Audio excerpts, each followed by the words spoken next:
Hello, everyone, and welcome back to episode 167 of the Salvaggio and Cratty Sports Podcast. Back for you again on another Thursday night, November 9th, 7:01 p.m. Another loss for the Patriots, sadly. Not the worst loss. There's definitely been worse this season, but we'll get into that. We'll get into some Bruins topics, catching up with them, and a couple small things around the league before we transition into a little bit of Red Sox as the offseason gets going a little bit here. And some stuff about the awards coming up. So, Ryan, how are you? I'm doing good. Hold on, I'm getting a phone call. Got to clear that out for a second. All right, back to it.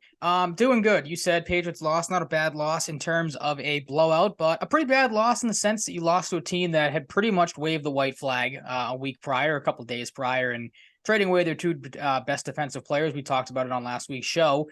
That this was a little bit of a worrisome spot. I joked with you, I think off air. How funny would it be if the Patriots lost to a team that traded away two of their best defensive players, and that's exactly what they did. And like I have in the outline that we'll get to after studs and duds, I think it was just this entire game was the epitome of how bad the Patriots have been, how far they have fallen. You texted me after the game saying like, "Oh, this loss feels different than a lot of them have," and I feel like a lot of people, at least that I saw on social media, kind of felt the same way. Like, didn't really know how to take this loss. And like I said, to me, there was a little bit of everything in this game in instances where this team just is not good enough anymore. They're poorly coached. They just don't have the talent to stack up to even the likes of the Washington Commanders. So that's where we're at with the Patriots. But like you said, of course, we will always, as always, jump into studs and duds unless you had anything to add. Yeah, I'm in a different mindset than I was earlier in the season when I'm like, they're losing these bad games and I'm just going to get through them and laugh, get a good draft pick. Mm-hmm. And then you have a game like this, and I'm not sure exactly why. I can't quite dissect it, but I was just like, this isn't as enjoyable as I thought it was going to be, going towards a good draft pick. And it really just like hit me different than any game of this year because it sucked. It's a game you should have won against a team that, has a quarterback that's shown flashes overall pretty good and traded their two best edge rushers and overall defensive players. Could make the case, unless you're a Jonathan Allen or Deron Payne guy. But yeah, it was a winnable game, and winnable games take on a different meaning when you have a Patriots team like this. So let's get into studs and duds and break it all down beyond that and stuff. So Ryan, to you. I will take it away per usual. Maybe the third week in a row, this guy finds the stud list for me, you as well, as we'll get to spoiler a little later. Christian Barmore once again had another excellent game. One tackle, which was kind of surprising. The fact that he only had one tackle. But again, it felt like he was kind of all over the field at times. Two pass breakups, two quarterback hits, three pressures, including two knockdowns and one hurry. It's just been more of the same for him the last 3 weeks, 3 or 4 weeks. He's been a beast since, again, the last 3 or 4 weeks. He's been good, and it's been good to see because, again, as we talked about the last couple of weeks, he's been a guy we expected to make a jump last year, didn't really do it. To see that this year has been a pleasant surprise, and he has become one of the few bright spots, as you and I talked about, and one of the few guys you tune in to watch, it seems like, week after week, because he's making big plays left and right. Yeah, you got to have some bright spots when you lose a couple guys like Judon and Gonzalez relatively early in the season. It hasn't been like complete dominance from Christian Barmore, but the games he's shown out, and give you enough reason to be excited. He's just a disruptor, and he's not like the biggest guy either. He never has been, but he's just got a lot of power. That was a big thing, a big buzzword with him coming out of Alabama.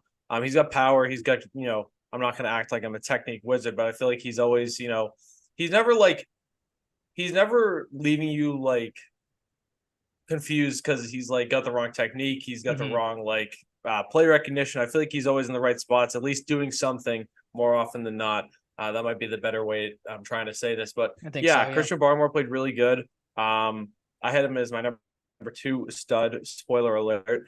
And for my number 3 stud, I had Ramondre Stevenson. You could say like, oh, the big run accounted for a lot of his production, but on a day like this, when you lose pretty close, and he's a big reason why, with that big touchdown and an amazing block by City Sao, who's getting better and better by the week, the last 2 or 3. Ramondre had 9 carries, 87 yards, pretty good for the yards per carry average, and a touchdown, 4 catches on 6 targets for 42 yards. We're starting to see him be used properly ever since the Bills game, I feel like, and that's lovely to see. I wish it would, consistently happen with the receivers. It's happened a little bit with Demario Douglas. We'll talk about Keishon Boutte later, Tyquan Thornton, guys like that. But And my honorable mentions were Demario Douglas, who easily could have been in the studs, but I wanted to switch it up and give Ramondre Stevenson some love. Mm-hmm. We will talk about Demario Douglas in a second. And Dietrich Wise, a guy we called upon to wake up, and he did. 3 tackles, 5 assisted tackles for 8 combined, and a sack for 13 yards. Shout out to him, captain of the defense. If you're going to be getting these moral victories, or maybe they pull out a couple we don't expect going forward, having a guy like Dietrich Wise contributing is always nice. I texted you. And they didn't win this game, but it goes back to just hoping he would contribute in that respect. Yeah, I texted you when the sack happened that he must have listened to last week's podcast because we called him out last week. And so thank you for the support. We appreciate it. I had Ramondre on mine originally. I switched it out just to be a little different. Because I did kind of factor in that one big run for being the chunk of his production. But like you said, the other runs he did run hard. I liked seeing him get involved in the passing game more. Obviously, that's a strength of his. When of course Matt can hit him with the ball, which is good to see. So get him going a little bit more. I think at this point you kind of know what Zeke is, like where you should be deploying him. So and Stevenson has shown he's a guy that I feel like if he gets more carries throughout the game, that's when he's going to get going a little bit more. So hopefully this was a breakout type of performance from him, from a guy that has pretty much been meh the whole season. Yeah, last few weeks has been good. Your number 2 stud. Yeah, you mentioned him a couple of times, Demario Douglas, taking over that wide receiver 1 role with no Kendrick Bourne anymore, and he was good in this game. 5 catches on 7 targets, 55 yards. He had 3 first downs out of those 5 receptions, 31 yards after catch, and played 53 snaps. He was the only skilled players who played more snaps than him were Hunter Henry with 56 and Mike Gesicki with 55. Keep it short and sweet here. Just keep that up. I mean, he is the best receiver you have right now with Bourne out. Parker's out again, so that opens the door for more snaps automatically. Just keep doing what you're doing because it seemed to work well when you threw him the ball. And he is really the only reliable wide receiver it seems like you have on the roster right now. Yeah, like overall offensively, I think they've been grasping things with most guys. Guys like Tyquan have struggled. Even Juju's been better. Devontae Parker's been hurt, but I think overall they're starting to figure it out. Ever since the Bills game, which they obviously won, it's just funny to see them beat the Bills and not the Commanders. Now that I think of it, but they're starting to do something here, and it's not gonna translate to the playoffs this rate. It'd take an absolute miracle, but it's nice to see, at least if they're gonna suck, that they're a little more watchable these last few games. They lost pretty big to the Dolphins, but it wasn't the worst game. We've definitely seen worse, but it wasn't pretty. The fundamentals are at least coming back a little bit, and like I said, with how bummed I was seeing a loss like that, and just how the season has culminated so far, and it's just in unfamiliar territory as a Patriots fan, to see small things like this and Douglas getting involved, Stevenson getting more involved, and hopefully more positive things that at least make them more watchable is nice. Mm-hmm. But we might as well just go to number 1, unanimous number 1 stud now. So. Sure, yeah, because you had Barmore as your 2. You and I both have Juwan Bentley. If you watched the game, it was an easy choice. And even if you just looked at the box score, it was an easy choice. 13 tackles, 2 sacks, 2 tackle for losses, 2 quarterback hits, and 2 pressures in coverage. Did allow all 3 balls thrown his way to be caught, but only for 25 yards. He's not a coverage linebacker. Yeah, exactly. You take that with a grain of salt for sure. Was a beast all There's afternoon. not a lot of coverage linebackers in the league in general. So no, exactly. That's okay. Yep. But yeah, he was one of the few bright spots in this game, played really, really well. And again, nice to see him kind of come on strong here after. I feel like he started off the year strong, kind of faltered a little bit in the middle of the half, and then has picked it back up of late, which is good to see. As again, you texted me, he's one of the few guys it seems like you can enjoy watching awesome. and count on the defense. Yeah, a lot of guys the Patriots draft in the front 7, you have moments where you're like, is this going to work out? Is this not? And there were times with that with Juwan Bentley in the past few years, but ever since he's become a captain, and this year, when he goes off, he really goes off, and is a huge leader on this defensive front. And I hope he's around for a while because I really enjoy watching him play. I really enjoy the intensity he plays with. The number 3 dud, who I have a little higher on the list, is not fun to watch and doesn't really play with any intensity, and I don't really like him.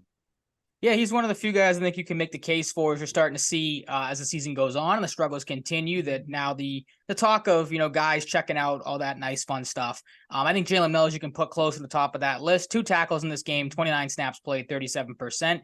Had the just complete and utter one of the most disgusting forms of tackle I have ever seen on Sam Howell's 3rd and 23-yard run. I said it to my dad watching the game. Like, that's a play you watch, you're like, okay, if that happens with like Patrick Mahomes, Lamar Jackson, Josh Allen runs you over, it's inexcusable, sure, but you can understand a little bit more. The fact that Sam Howell, who maybe he's more of a mobile quarterback than I give him credit for, but the fact that you just completely whiff on him with his talent level, that's inexcusable. Got super lucky too on the John Bates overthrow in the end zone.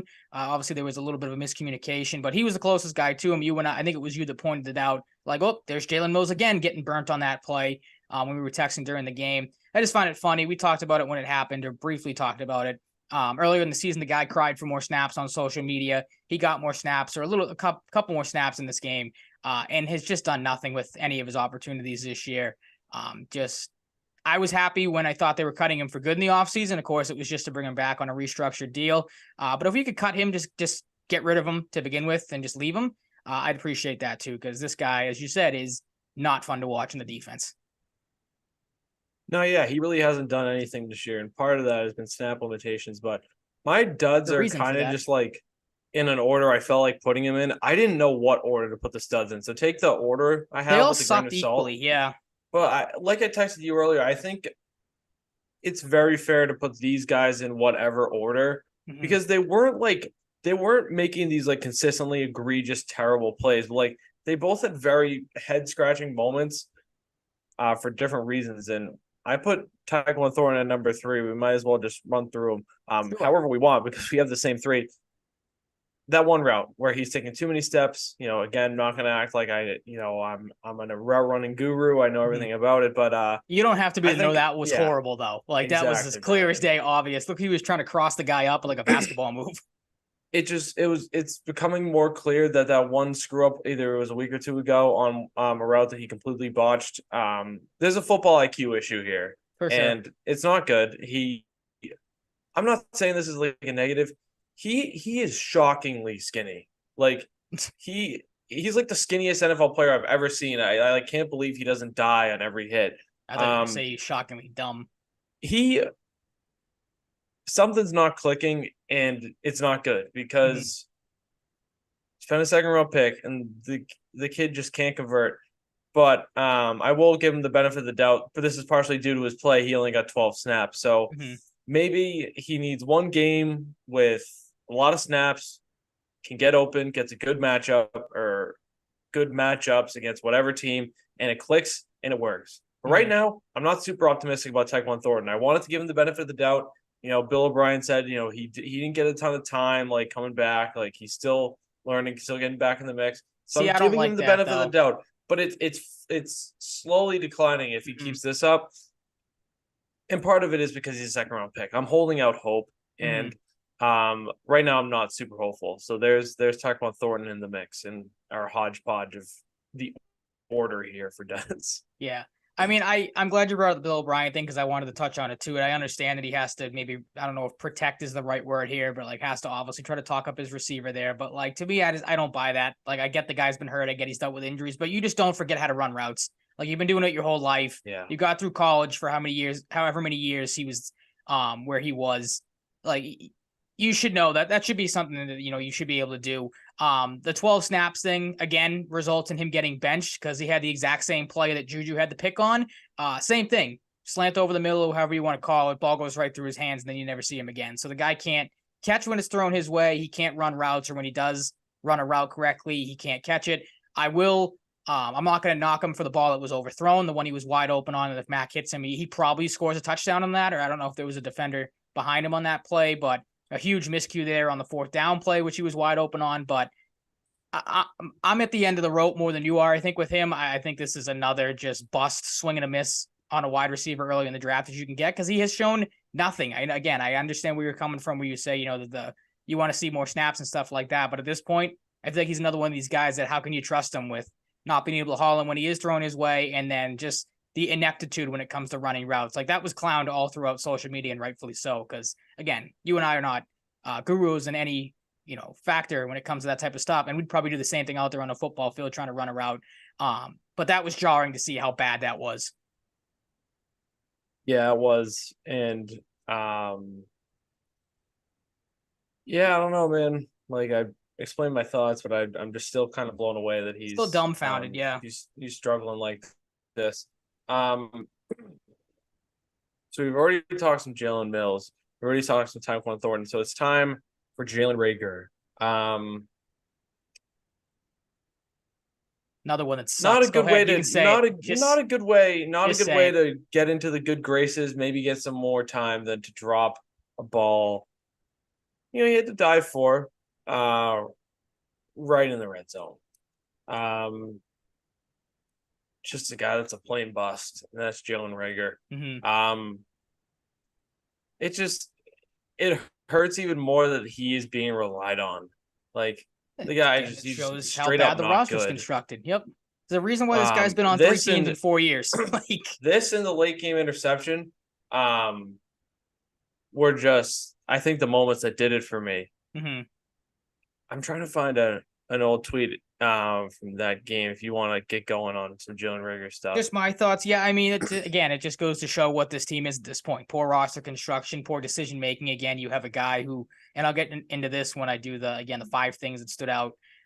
Just to show what this Patriots team is. You have a week where leading up to it, all you heard about, I feel like on social media, if you listen to Bill Belichick, was how impressive and how great of a week of practice Kayshon Boutte had. And then right before the game comes out, everyone gets railroaded, blindsided by the fact that he wasn't playing. You're going to get to see more Jalen Reagor. I had the second most snaps, only behind Demario Douglas with 53, of course. Reagor played 49 snaps, had 1 catch, 6 targets, and 11 yards. Feel like every third down conversion they were attempting to go to, they were throwing his way for some reason. Again, that's maybe because he's the only wide receiver out there that could get open, can't catch the ball.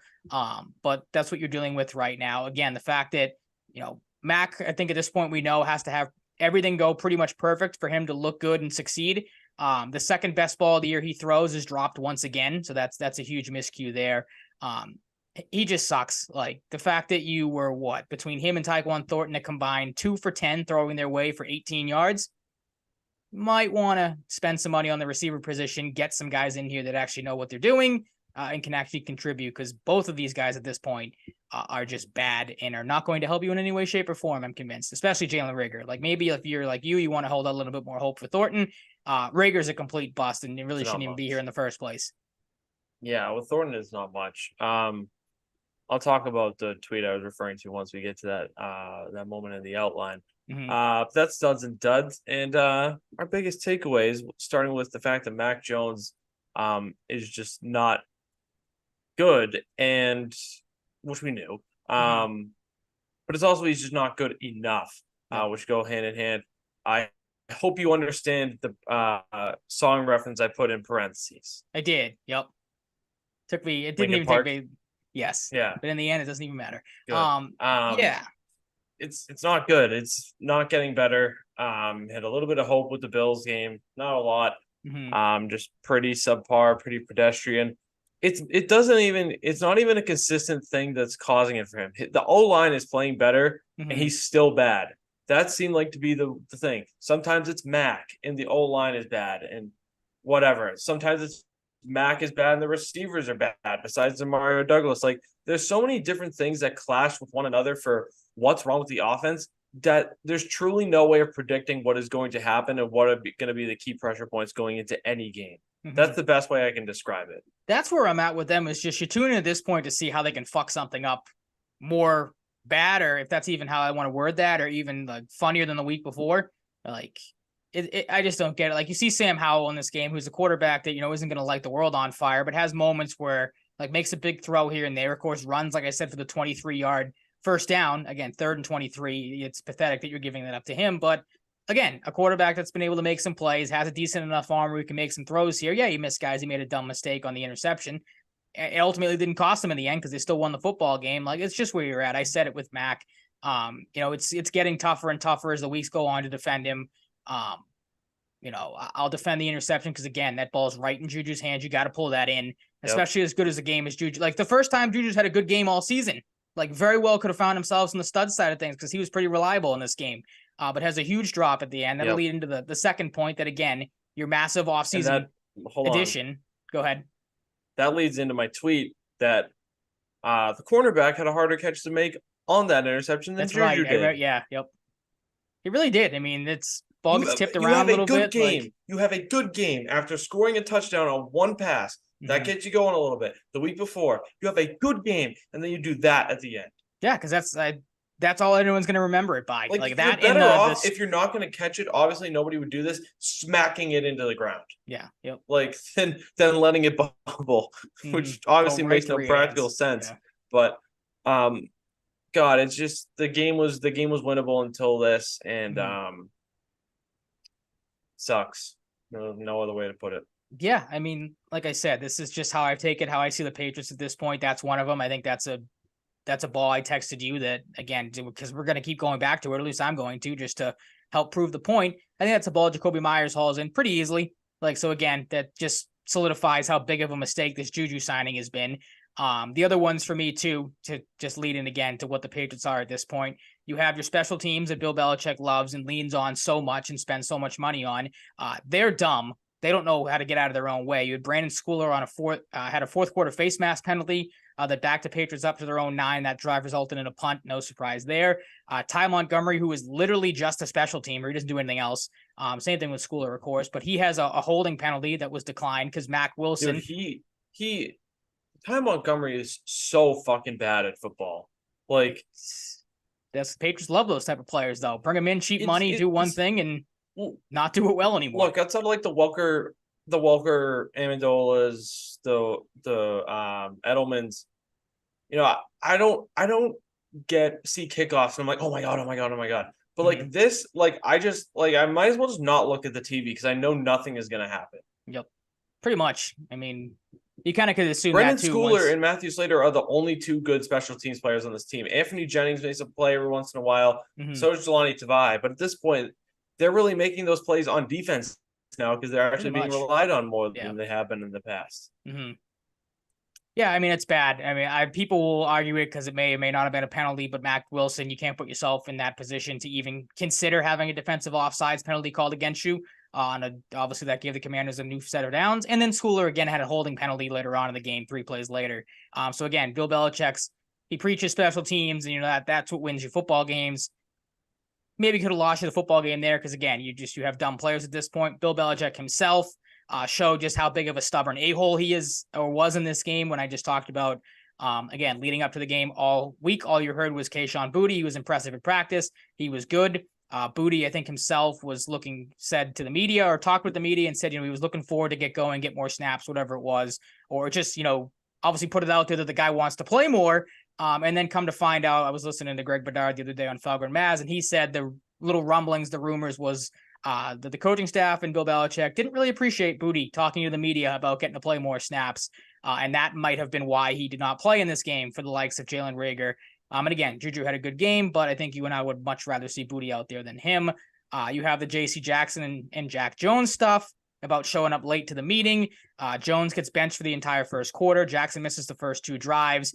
You had Jeff Howe talk about how they both entered the game for performance issues. And then after the game, Bill was asked about it if they were benched. And he was like, no, everyone played. They weren't benched. But you had Shaun Wade start, and then he didn't play after the first 2 snaps is when Jackson came in. So that's, clear as day of benching. I don't know why Bill just couldn't come out and say that. And then now you're starting to have the revolts, the players checking out. You obviously have the Jackson and Jones stuff with, Jack Jones after the game. Jack Jones liking the tweet about rather being he was in jail. Pleading guilty than playing for the Patriots. J.C. Jackson, as we now know, of course, is not going to Germany because of, performance stuff, which at this point just cut that guy because he's not helping you anymore at this point. He's fallen off these last couple of weeks. Also, told reporters after the game that he wasn't going to talk to them, to be asked about obviously what happened during the game. So exactly, again, another reason, just cut the guy. He's not helping you. He's actually hurting things. Now he's apparently taking these young corners under his wing and Jack Jones and not showing up on time for meetings. The Chargers are paying a ton of his money. Get the fuck rid of him. If you're benching him, this is so unfathomably chaotic with this decision making that it's like it's gone to a point where I'm like, this is happening on such an extreme level because of how long the Patriots were good.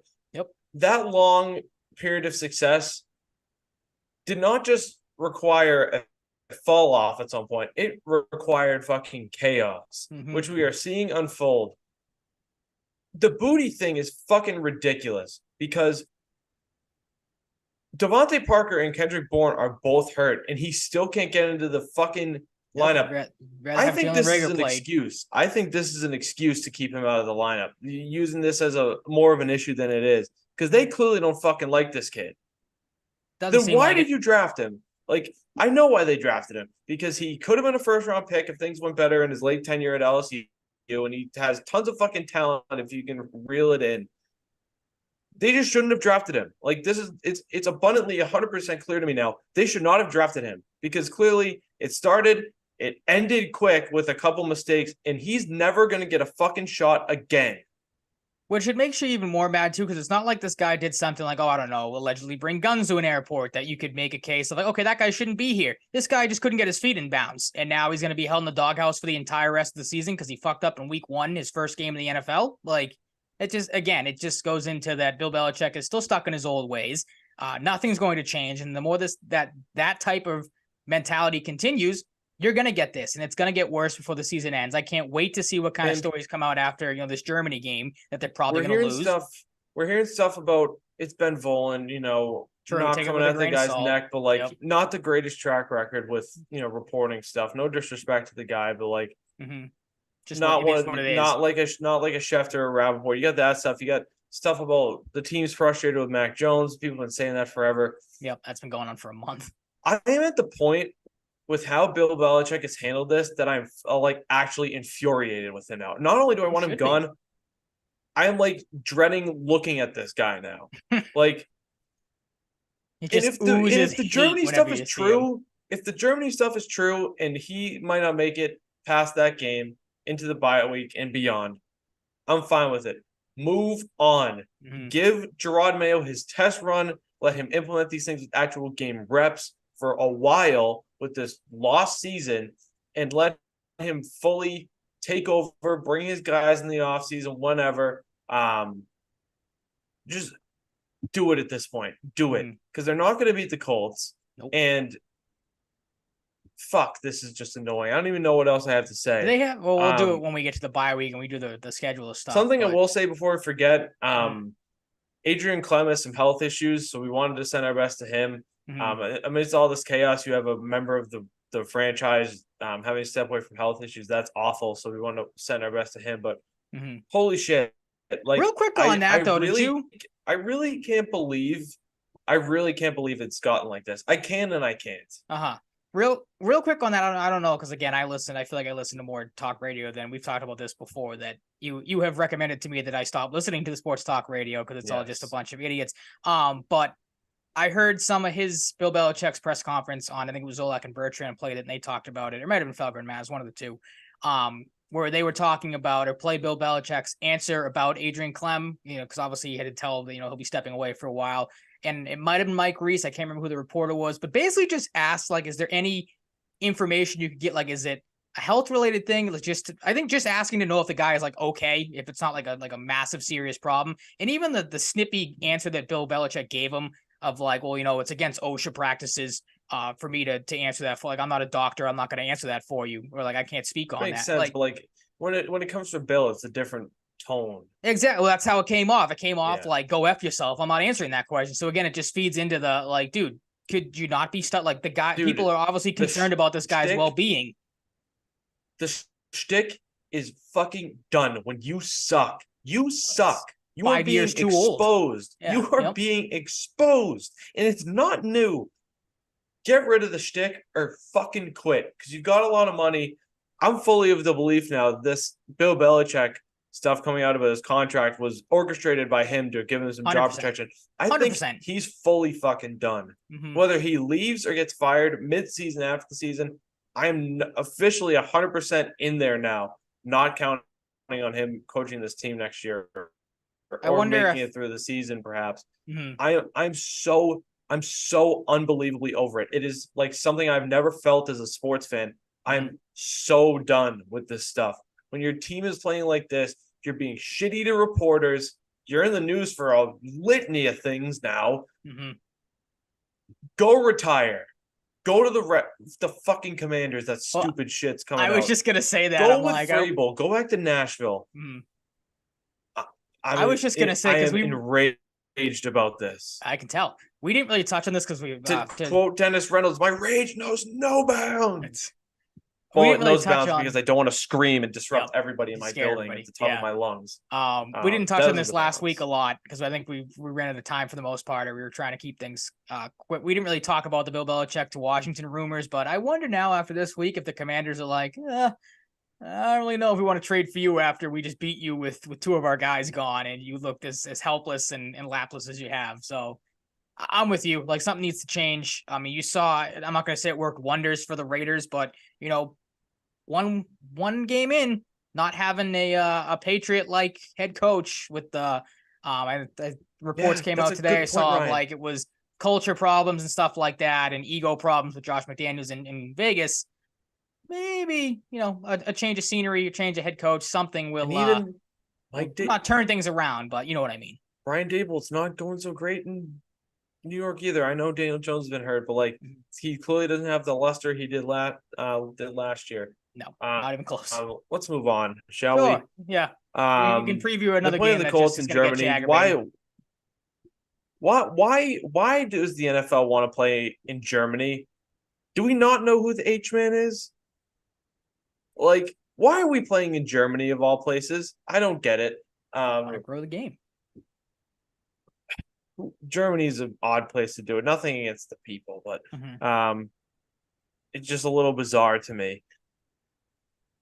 I'm not looking forward to this game at all. The Colts are 1.5-point favorites. The over-under is 43.5. Hammer the under. The Colts are good. The Patriots are bad. It just really comes down to that at this point. And the Colts are good. Colts are okay. A good 3-5. A good 3-5, I should say. I got a little ahead of myself because they have a quarterback that isn't the best, but he plays hard and he embraces it.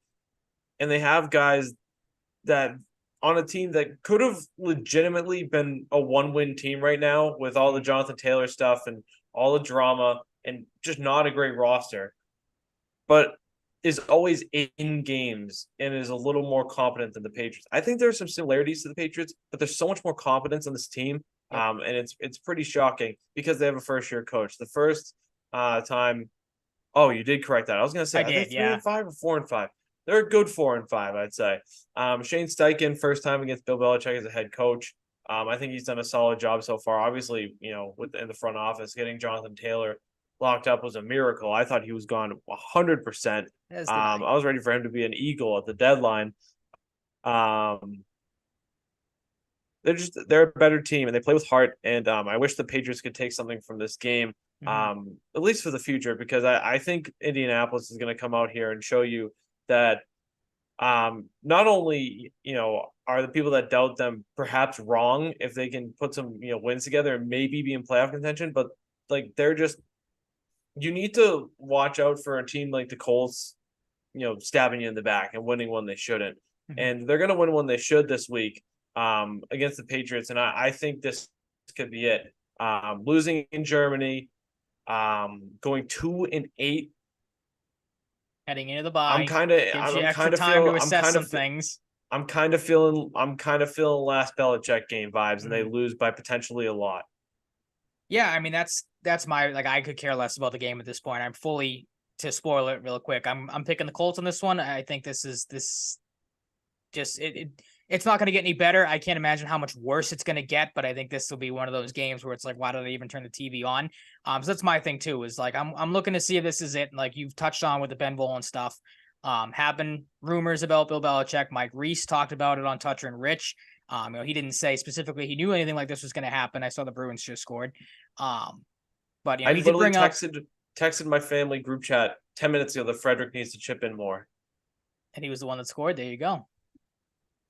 Yep. I mean, he's got an earbud in. He's listening to the podcast, right? Or he somehow read your text message and saw it. So we're True. 2 He's for got 2 like on some guys stepping Spy up. Kid shit. Yeah. He's got like a earpiece he can't For see. sure. But yeah, I mean, Mike Reese, he And he's talked about gonna it. pull out the Junie Cortez glasses that pop Yep. out 9 times. Yep. But he talked about it. You said, history is shown, talking about the international games, of course. He said, quote, history is shown these international games, the coach doesn't always come back with the team. Now, again, he like made it seem like I don't know anything. I don't want to speculate, but that history has shown that. The Ben Volen stuff, obviously. This was a quote from the Globe a couple weeks ago. He said, based on the conversation, I don't think it's 100% that Belichick finishes out the season.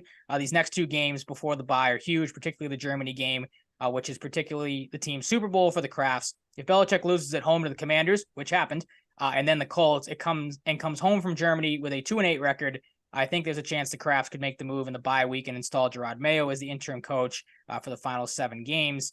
Then, of course, you had the rumor come out this week as well that if the Patriots were to go in a different direction, the quote-unquote home run choice would be Titans head coach Mike Vrabel. So very interesting timing for all this stuff, of course. I'm with you. Like, I just don't know how going into the bye, if you lose this, like if you get blown out in this game too, I think it's such an easy decision that, hey, bye week, we're going to maybe make a change at quarterback to see what we have. If Zappy does anything, or maybe you throw Will Grier out there. If we want Gerard Mayo to be the next head coach, why not, like you said, give him a test run these last couple of weeks to see what he's got. That's where I'm at. Like, I'm with you. I've been done with Bill Belichick longer, I feel like, than you have been. You're just now starting to sour on him. I feel like I've kind of just been like suppressing it a little bit. Yeah, and it is interesting to see the rage start to come out, which is good. Like, good, come over to the dark side with me. It's a lot more fun over here. Being on the doom and gloom thing. Yep.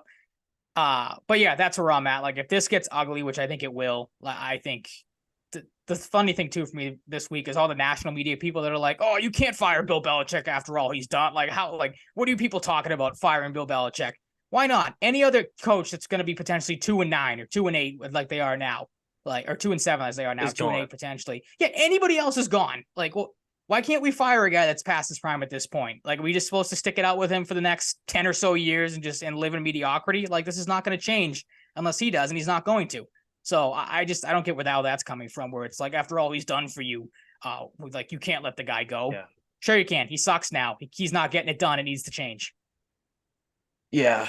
I'm totally with you. It gets I'm like, the more I think of it, like, if he makes it to the last like 3 or 4 weeks of the season, I might just die. I don't know. I might just lose the will. Mm-hmm. Find an interim team to root for at that point. I don't know, the Texans or the fucking Bengals or something. Yep. Gardner Minshew at QB. Zach Moss played pretty good after being a castaway from the Bills. Jonathan Taylor's played pretty good since Jefferson. Kind of feels like he's getting better week by week. Michael Pittman, not a surefire guy to go off, but is a pretty solid receiver. UFA this summer. Probably will against the Patriots. Bring him Mike Britt. He's not going to want to go here unless we draft a quarterback. Bring him Mike to New England, though. Beating the drum. Josh Downs might not play. We'll monitor that, but I feel like it's kind of 50-50. That's the vibe I get. Alec Pierce is good. He contributes. Don't really have much at the tight end position. Really haven't for years. So nothing to really worry about there. Just a couple decent blocking tight ends. Depth big guys. Wally Cox guy. Zaire Franklin. No, I'm not. Zaire Franklin did not know he was already over 100 tackles this year, 102. A sack and a half, 2 tackles lost, 3 pass deflections, forced fumble. Julian Blackmon's been pretty good for a little while now, kind of under the radar. Love Kenny Moore. I think he's their best secondary player. DeForest Buckner, kind of a quiet year in terms of tackles, but everything else got 5 sacks, 6 tackles for loss, 3 pass deflections, 2 forced fumbles, and a fumble recovery. Kwity Paye contributes. I liked him when he came out of Michigan. And Deo Odeyingbo, he was a pretty high draft pick, I feel like, recently too, but he put up some decent numbers. They got some guys in defense, not guys that are going to blow you away. Maybe a couple years ago, DeForest Buckner, that name might have. He's still good, but he's not quite as he was at the top of his game in San Fran, I think it's fair to say, but he's still very formidable. Mm-hmm. The injury report: Trent Brown out, J.C. Jackson out, personal, not playing, of course. Devontae Parker is still concussed. Christian Barmore, Javon Bentley, Miles Bryant, Jonathan Jones, Vidarian Lowe, we haven't seen in a while. Devontae Parker and Dietrich Wise were limited. On the Colts side, Juju Brents was did not participate. Neither did Josh Dobbs with that knee injury. So here, Franklin, that's a big one to watch. Yep. Of course, we just talked to him, and Andrew Ogletree. Limited was Troy Brown, and full participant with Braden Smith. Look, it's a good team, but they're not going to blow you away, and they're still better than the Patriots. So that just should say something about where you're at. They didn't beat the Commanders; they kept it close. So I just don't have faith they'll beat the Colts. This is a game I feel like Gardner Minshew just thrives in. Probably, this is the games he shows up for when he needs to be called on. Needs to be called on a lot this year with the Anthony Richardson injury. But God, I wonder what that game looked like if Anthony Richardson was healthy. I don't know. Look, then you have on the other side, you don't have J.C. Jackson, you don't have Jack Jones. We're going to rely on Sean Wade, Miles Bryant this week, and it's going to be terrible. Jonathan Jones, please. There's really just not a ton to look forward to this game, and I'm at a point I've never been with the Patriots where I'm watching coaching status more than I'd ever had more than the game. Like I'm watching this, seeing things happen and be like, okay, that's something to monitor. Like maybe, if they make, these big fuck ups or stuff like that. I'm not optimistic going into this game. The Patriots are not good. The Colts are better. Like I've said countless times on a broken record. I'm going 27-17 Colts, and I could see it being worse. Bad. I'm with you. I'm going to say the same thing I said last week, and it came back to bite me. Like this is a spot you mentioned it. New head coach for the Colts, Gardner Minshew. Decent quarterback, but not great. A guy that Patriots teams of old, like I said last week with Washington, average quarterback below our average coach, below average quarterback, should be able to take advantage of that. They didn't. You're in the same spot, I feel like, as you were, with a little bit better, and the Colts are better than the Commanders, of course, this week. But same thing. It's going to come down to the talent on the roster. You're not good enough. You don't stack up really with this team anywhere, in my opinion. So I'm with you. I'm going with the Colts here, but I think this is going to be a close, gross game, 22-16 Indianapolis. One that I had originally taken off Sunday to watch. Now I will be going to work and just maybe tuning in here and there on my phone because it's a game that I don't really want to sit down and get up early for if I don't really have to. Because, like I said, maybe I'll watch it like you are just for the coaching mistakes and to see maybe that's something that could get the fire Bill or let Bill go talks going even more than they already are. I got to be honest, I totally forgot the game was at 9:30. I almost just don't want to wake up. Or I'll be awake because of my sleep schedule, but put it on your phone, lay in bed. Maybe I don't know how people watch games that boring phone unless they're at a bar. I'll watch it on my iPad. Week nine. Let's see. I scrolled up too high. Titans and Steelers. Thursday Night Football. Thought this was a game that coaching wins. It didn't. From the Vrabel side, at least. Steelers 20, Titans 16. Najee Harris has scored 2 of the last 3 weeks, which is a change of pace. Jalen Warren played pretty good, so there's no de facto number one guy in that backfield still, you could say, I guess. Deontay Johnson scores his first touchdown in, I believe, 20 weeks, and Alex Highsmith played his balls off, and Will Levis came back down to earth. I am red hot with which makes me sad. So they did on the power play. Trent Frederick's done a good thing. Yeah. He has scored a goal, and that looked like it may have been over the crossbar, but maybe not. We'll see. See on the replay on that side if it gives you. Not really. Like I said, I've been red hot on my Steelers. Whoa, take it easy there picks. I did it a couple weeks ago with the Lions, and now this one with Will Levis and the Titans. Didn't look terrible. 262 yards, no touchdowns, of course, but wasn't obviously the great game that he had 2 weeks ago. So he's kind of obviously a work in progress. We'll see how that goes. But yeah, the big thing for Pittsburgh too is obviously get the run game going a little bit with the two-headed. I don't want to say monster because they're not the greatest running backs in the world, but there is something there to lean on if you're Pittsburgh. With Kenny Pickett having an up and down year. Yeah, Kenny Pickett is having a tough one. Sure is. That game, I mean, it's Thursday Night Football. There's not tons to come out of these games with. The first of 2 Germany games, the Chiefs 21, the Dolphins 14. Bet the under in this game. Almost wanted to go over live, but that's okay. I made the right decision. Yes, you did. This game was just underwhelming. I thought it was just pretty vanilla, and that was pretty disappointing. Yeah, I mean, Tyreek Hill was held in check. I think he talked about it. Besides the Brian Cook lateral, which was Yeah. one of the coolest plays I've ever seen. Mm-hmm. Yeah, I mean, Tyreek Hill got shut down for the most part. 8 catches, 62 yards. Jalen Wall didn't do a whole lot. 3 catches, 42 yards. Raheem Mostert was really their entire offense. 12 carries, 85 yards, and a touchdown. And the scary thing for the Chiefs, if you're rooting against the Chiefs, is their defense is starting to win them football games. I feel like more so this year than their offense has been, because of course in years prior it's been the juggernaut offense, and the defense kind of comes along here and there. The defense has been really good this year. Held the Dolphins to just 3 of 12 on third down and a net passing of 175, with 3 sacks, 6 quarterback hits, 3 tackles for losses, 2 forced fumbles, and of course 1 fumble recovery that resulted in the, as you said, the lateral to Brian Cook for the 59-yard touchdown. Dolphins, what are the thoughts on them? Because again, they went up in class. Finesse bitch team. The best bitch team? Is that what you just said? Finesse bitch team. To quote from Mark Titus, they're a finesse bitch team officially. They haven't beat any good teams. I was sort of right. I'm retroactively going back on my Dolphins take. I was sort of right about them. Mm-hmm. Not in the way I thought. Not in, yeah. Gonna get smoked and finish in last place. Yeah. But maybe they're not as good as some people think. I guess. It's kind of weird. They're weird. Weird coach, weird team. Goes hand in hand. I was really disappointed. It's overseas. You really don't ever get these crazy overseas games, but I was hoping for more in this one. Vikings and Falcons was honestly pretty entertaining for the most part. Vikings win 31-28. Josh Dobbs didn't light it up in the passing game, but was pretty efficient and for 2 touchdown passes, and ran a huge rushing touchdown in later in the game. I saw, there's you can read his lips on that rushing touchdown, and he says fuck yeah or something. And he's like, somebody's got to tell him we're from Minnesota and this is a frick state. You say frick. Which was awesome. Yeah. How do people think of shit like that? I think you could hear him yell it too. You clearly say, fuck yeah. Wait a minute. And unfortunately for Younghoe Koo, put on a kicking performance of a lifetime. It did not matter, because the Falcons in a game like this, more often than not, they're gonna lose it. Typical fashion of typical. And good news for Vikings fans: Justin Jefferson was designated to return today. I did see that, but on the flip side, I think he himself said he wasn't going to rush coming back until he's fully healthy. So he might be a couple weeks away still.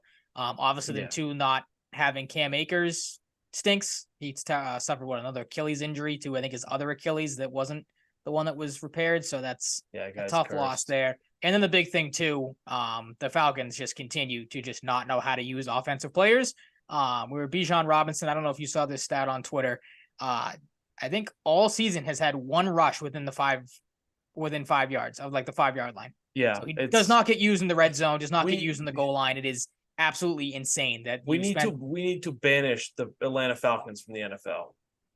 Or just let them draft all defensive players at this point, because clearly they don't want to use any of their good offensive players. You can only bring them in through free agency. This was a good game, though. Nothing really to complain about. Other than that, I took the under. I will complain about that. Okay. That's fair. I held out a little bit of judgment on the Ravens after that game with the Lions, and then they beat the shit out of the Seahawks. And they're doing it without really using Zay Flowers a whole lot lately. Very good.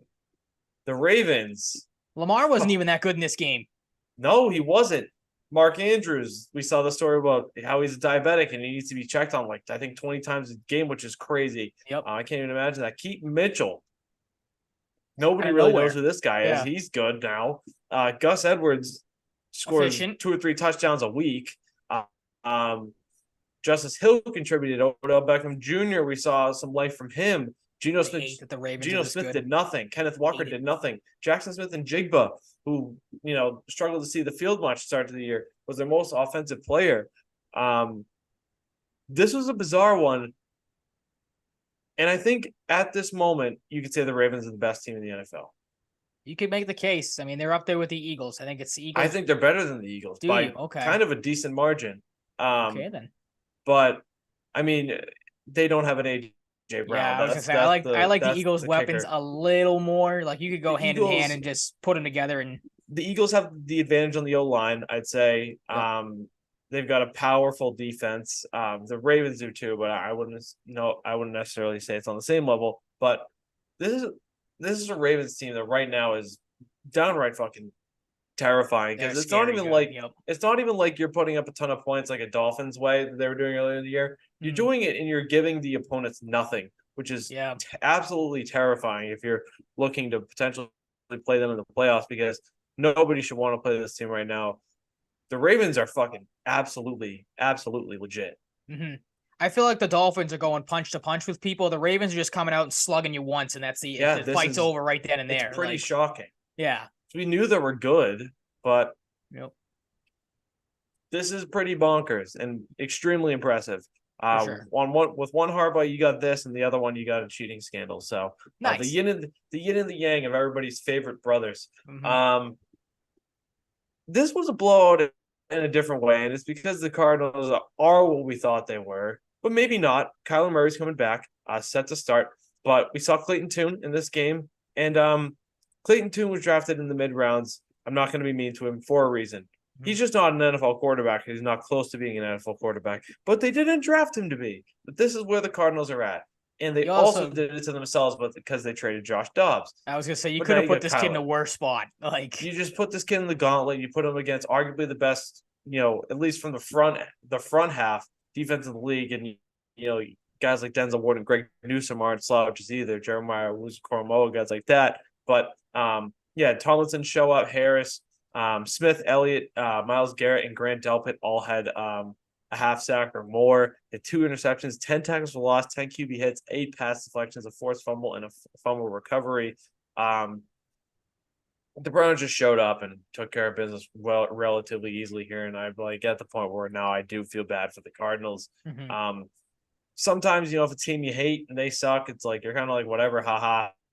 This just stinks. They haven't had Kyler all year. They got a new coach who's kind of a weirdo. And I don't have any remorse towards the Cardinals. So seeing this kind of like I was like, damn, that kind of stinks. I don't know, man. It was just like it's a weird game. It was a weird game. It was a very one-sided one. Yeah, I mean, this is a game you knew was over before it even started. Like it didn't matter who the Browns went with at quarterback. It didn't matter who was healthy. Like as soon as you saw Clayton, again, not to knock the kid for any means, but like as soon as his name popped up, you're like, he was drafted to be a backup for a couple of years and maybe absolutely earn a starting job in a Mitch Trubisky contract down the road. Yeah, you would have thought they could have had like another draft him in the mid rounds, a veteran on call, just like obviously knowing going into the deadline. Hey, maybe we're gonna shop Dobbs around here, get somebody ready to go in case. Nope, just go throw the kid right to the fire. Ryan, a great segue. They could have signed the newest Rams quarterback, Carson Wentz, if they wanted to. Carson Wentz finally got a contract with Matthew Stafford hurt. Brett Rippon, not good. They've had John Wolford in the past. They've had Bryce Perkins. The Rams are figuring stuff out whenever Matthew Stafford is out of the lineup, to say the least, which is, unfortunately been at various points the past few years. He's dealt with some injuries and stuff, concussions, I believe. The Rams lost 20-3 to the Packers, and I'm chalking this out to Brett Rippon, of course. I'm not going to give Jordan Love really much credit here because, look at who he's facing. You got Cooper Kupp, 2 for 7, 48 yards. Just can't really connect. Puka Nacua, 3 for 7 and 32. Aaron Jones got in the end zone. That's going to be exciting. For Packers fans, because it's been a weird year for him. He's always getting hurt too. This game was just not really worth anyone's time, to be honest. And if you're a Rams fan, maybe you have more playoff hopes than you expected coming into this year. You're just praying for Matthew Stafford to be healthy. Pretty much, or for Carson Wentz to give you anything, but I can't imagine that's going to happen because as people know me, I can't don't stand even want to Carson watch Wentz. him play. No, I can't stand him, so I'd rather just not. Like I said, good luck to Rams fans. Maybe you get a boost if you're Cooper Kupp or Nacua from a guy that can actually throw the football a little bit, but I don't know about that. Did you see that old practice picture from him when he was wearing like 3 different teams' colors, and then somebody made an updated version of him with Rams cleats on? That's hilarious. That was great. And they made him like comically big too. It looked like he was wearing big shoe boxes. Like a clown, yeah. On his feet. Shout out Kevin Malone with the tissue boxes in the office. Just made me think of that. One of my favorite office moments of all time. Game of the week. Bucs Texans, as everybody expected. I think so, yeah. 39-37. Similar to that Colts and Browns score a couple weeks ago. CJ Stroud is a ridiculous human being, evidently. 30 for 42, 470 passing yards, 5 touchdowns, 0 picks. I think he's still 1 pick in the year. I started him in all 3 fantasy leagues. I won all 3. Smart. Very smart. Got him in free agency in 2 of them, dynasty in the other. I love the Texans. I can't believe it, seeing how the pieces are working together now. But going into the season, we expect them to be a 4-5 win team. Yep. The fact that it's clicked as quickly as it has, it took to get to this point 9 weeks, but the Texans are an absolutely fascinating team. And talking about old Patriots guys, Nick Caserio is a big reason why putting this team together. Yep. Tank Dell has become a monster. One of the better guys in the league already in terms of quickness, in terms of separation. He's phenomenal. You got Noah Brown, a cast-off from the Cowboys, 153 yards and a touchdown, not a single drop. Dalton Schultz, another cast-off from the Cowboys, not to pile on here. 10 receptions, 11 targets, 130 yards and a touchdown. And Nico Collins, arguably the best of the 3 overall. Maybe you can make the case not better than Tank Dell. 354 and a touchdown. And the Bucs didn't play too bad on the other side. Rashad White, 20 for 73, 2 touchdowns, 46 through the air. And Cade Otton, 6 on 9 targets for 70 yards and 2 touchdowns. This game was so good. I don't go back and rewatch football games. If I was bored enough, I would go back and rewatch this whole game. Mm-hmm. It was awesome. I would have to, because I watched this up until I think, was it, I can't remember how the Buccaneers, was a touchdown or the field goal the last thing they did? I think it was a touchdown, right? And I'm a coward. I cashed out. I blame the Patriots for poisoning my brain. I cashed out before the Texans got the ball back with 26 seconds left. I was a coward. So the Patriots, you owe me a lump sum of the $26 I would have won on that bet. Well, that was the thing. I turned it off after the Buccaneers touchdown, and I'm like, okay, I'm going to go grab something to eat. This game's probably over. 26 seconds left. Not to doubt CJ Stroud or anything, but I'm like, they're probably not going to finish this thing off. And then when I saw your text message, I was like, wait a minute, what did I miss? Had to go back and see that, holy crap, he walked him right down the field. He's already a stud. Crazy that, the Panthers could get it so wrong taking us. We'll get to them in a second. One quarterback is looking like a stud 9 weeks in, the other one looking like a complete bust. A huge miscue if you're the Panthers. And this is a game that, watching it, and if you're a Panthers fan watching what happened to your team on that Sunday, had to make you sick to your stomach, because CJ Stroud is here and he's not going anywhere anytime soon. Yeah, and I'm comfortable saying Bryce Young's just not going to be this good. No. Will he be better? Maybe. He's not going to be this good. One guy loves throwing touchdowns. I hate the size argument, but I do really think we've seen it with Kyler at times. Having a QB that's too small is kind of a bad thing. Mm-hmm. Bryce Young doesn't even look confident a lot of the times to me still. We'll talk about him eventually, but what a game this was. Just an absolute treat of a football game. I wish we had 2 or 3 like this every week. I don't want to get too greedy. The Saints and the Bears, a decent amount of points. It could have been an absolute stinker. Cole Kmet gets in the end zone twice. Darnell Money with 2 O's. Mooney had a couple good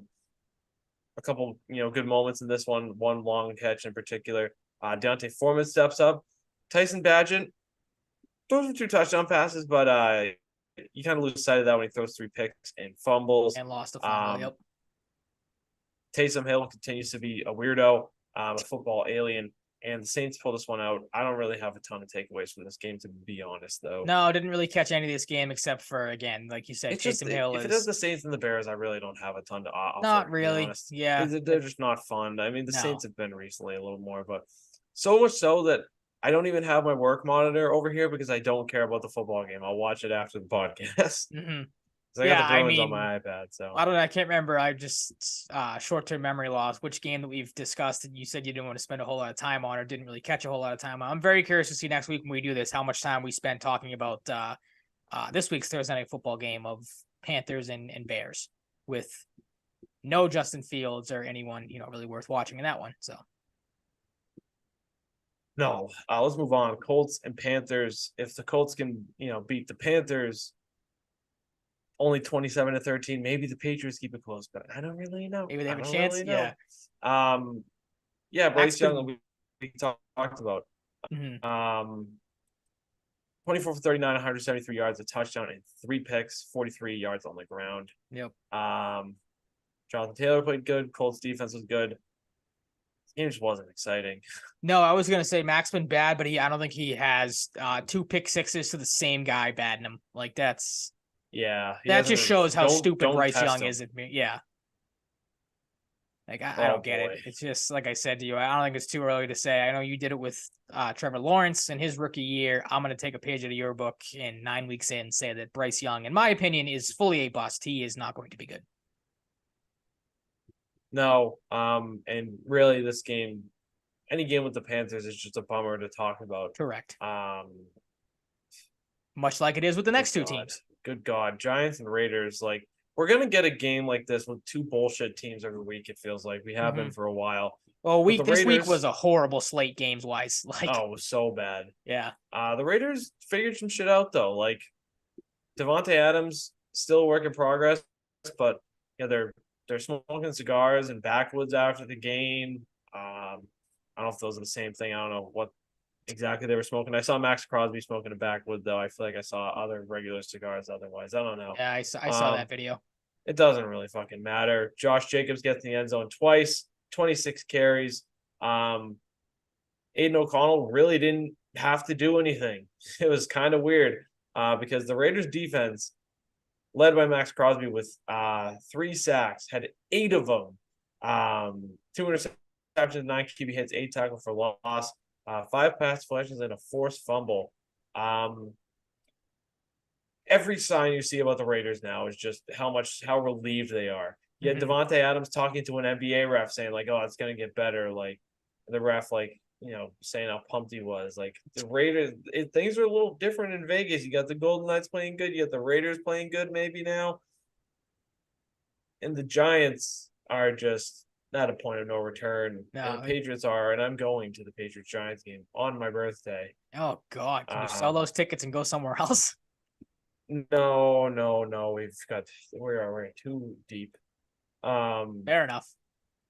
And I pray something extravagant happens, and maybe you see like a couple of kickoff returns or punt returns or touchdowns, like, something to get the house going. Because these are just like the Giants and the Patriots. It's serendipitous that they're both this bad in the same year, right? I would think so. I mean, I said this either last week or a couple weeks ago. The Giants are literally just the Patriots of the NFC. Bad O-line. Their quarterback is not good. They have, a decent running, or the Patriots have a decent running back. Giants, of course, have a really good running back. Their wide receivers suck. Their tight ends, until Waller got hurt, really don't get used at all. And their Deontay defense, Banks is their Christian Gonzalez, despite pretty being much, healthy. yeah, yep. Maybe their defense is, I don't want to say overrated at times. The Patriots defense has been good, but like very similar teams, very similar pitfalls. I'm not saying Brian Daboll is coaching past his prime or anything 2 years in. But a guy that has just had all the answers last year and just really nothing has gone right for him this year. Yeah, the Giants are they're dreadful. Yep. But speaking about the NFC East, the Eagles and the Cowboys, pretty good game here, I'd say. Jalen Hurts, as you have noted here, was efficient in this one, 17 of 23, 207 and a touchdown. Gets a score on 36 yards on the ground. AJ Brown is just still awesome. He didn't even light it up like he really has been, but he's so big, he's so powerful, and just so dominant. Devontae Smith got in the end zone as well. Dak honestly played pretty good. Did. On the other side, CeeDee Lamb, they're continuing to just feed the ever-living shit out of him. And Jake Ferguson, I feel like, had the best game of his career, so shout out to him for that. And Philly's defense was a difference maker here. A divisional game, close game. One team is going to have to step up on defense, and that team was, in fact, the Eagles. Yeah, I don't want to say like the better prepared team, but just show the Eagles find ways to win the games. The Cowboys find ways to lose them. You have the Shoemaker. He gets stopped short of the goal line on the touchdown on 4th down, with the Cowboys down 28-17. And then Dak, who, like you said, played well. The one mistake he made, stepping out of bounds on a 2-point conversion, which would have made the game 28-25, would have given the Cowboys more of a chance to tie than they had. Eagles just continue to be the class of that division, and the Cowboys just unable to figure them out in a close one. Yeah, that's the type of game you just expect the Cowboys to lose. Yep. Until they do it and win the damn thing. which I don't know what happened in our lifetimes. Yeah. Bills and Bengals. Root of the Bengals, 4-leg parlay with the Bills as the last one, and the Bengals won. So, but the Bengals, I will give them credit. I will not be a curmudgeon. They're back. They are. Jamar Yep. Chase and T Higgins not quite back following this game in terms of practicing, but something to monitor. My biggest takeaway is on the Bill side is that Dalton Kincaid is completely unseated. Dawson Knox is the tight end one, and he is so much better than Dawson Knox. Oh, absolutely. Joe Mixon had a solid game. T Higgins shined in the passing game. It's been a little bit of a weird season, I feel like, for T Higgins. He's been good, but like I don't know. I feel like he's been limited by the slow start, and maybe this is T Higgins is a guy that I think is realistically capable of 130 plus yards a game if he's given the ball enough. He's just that good. Mhm. But this is a perfect offense for him. So maybe this galvanizes thing, and we see some more consistency for T Higgins, because I don't have the stats in front of me, but I feel like it's been a little bit up and down for him. I could be wrong. Well, I feel like he has Josh one of Allen these didn't play explosions. amazing, but the Bills got it done.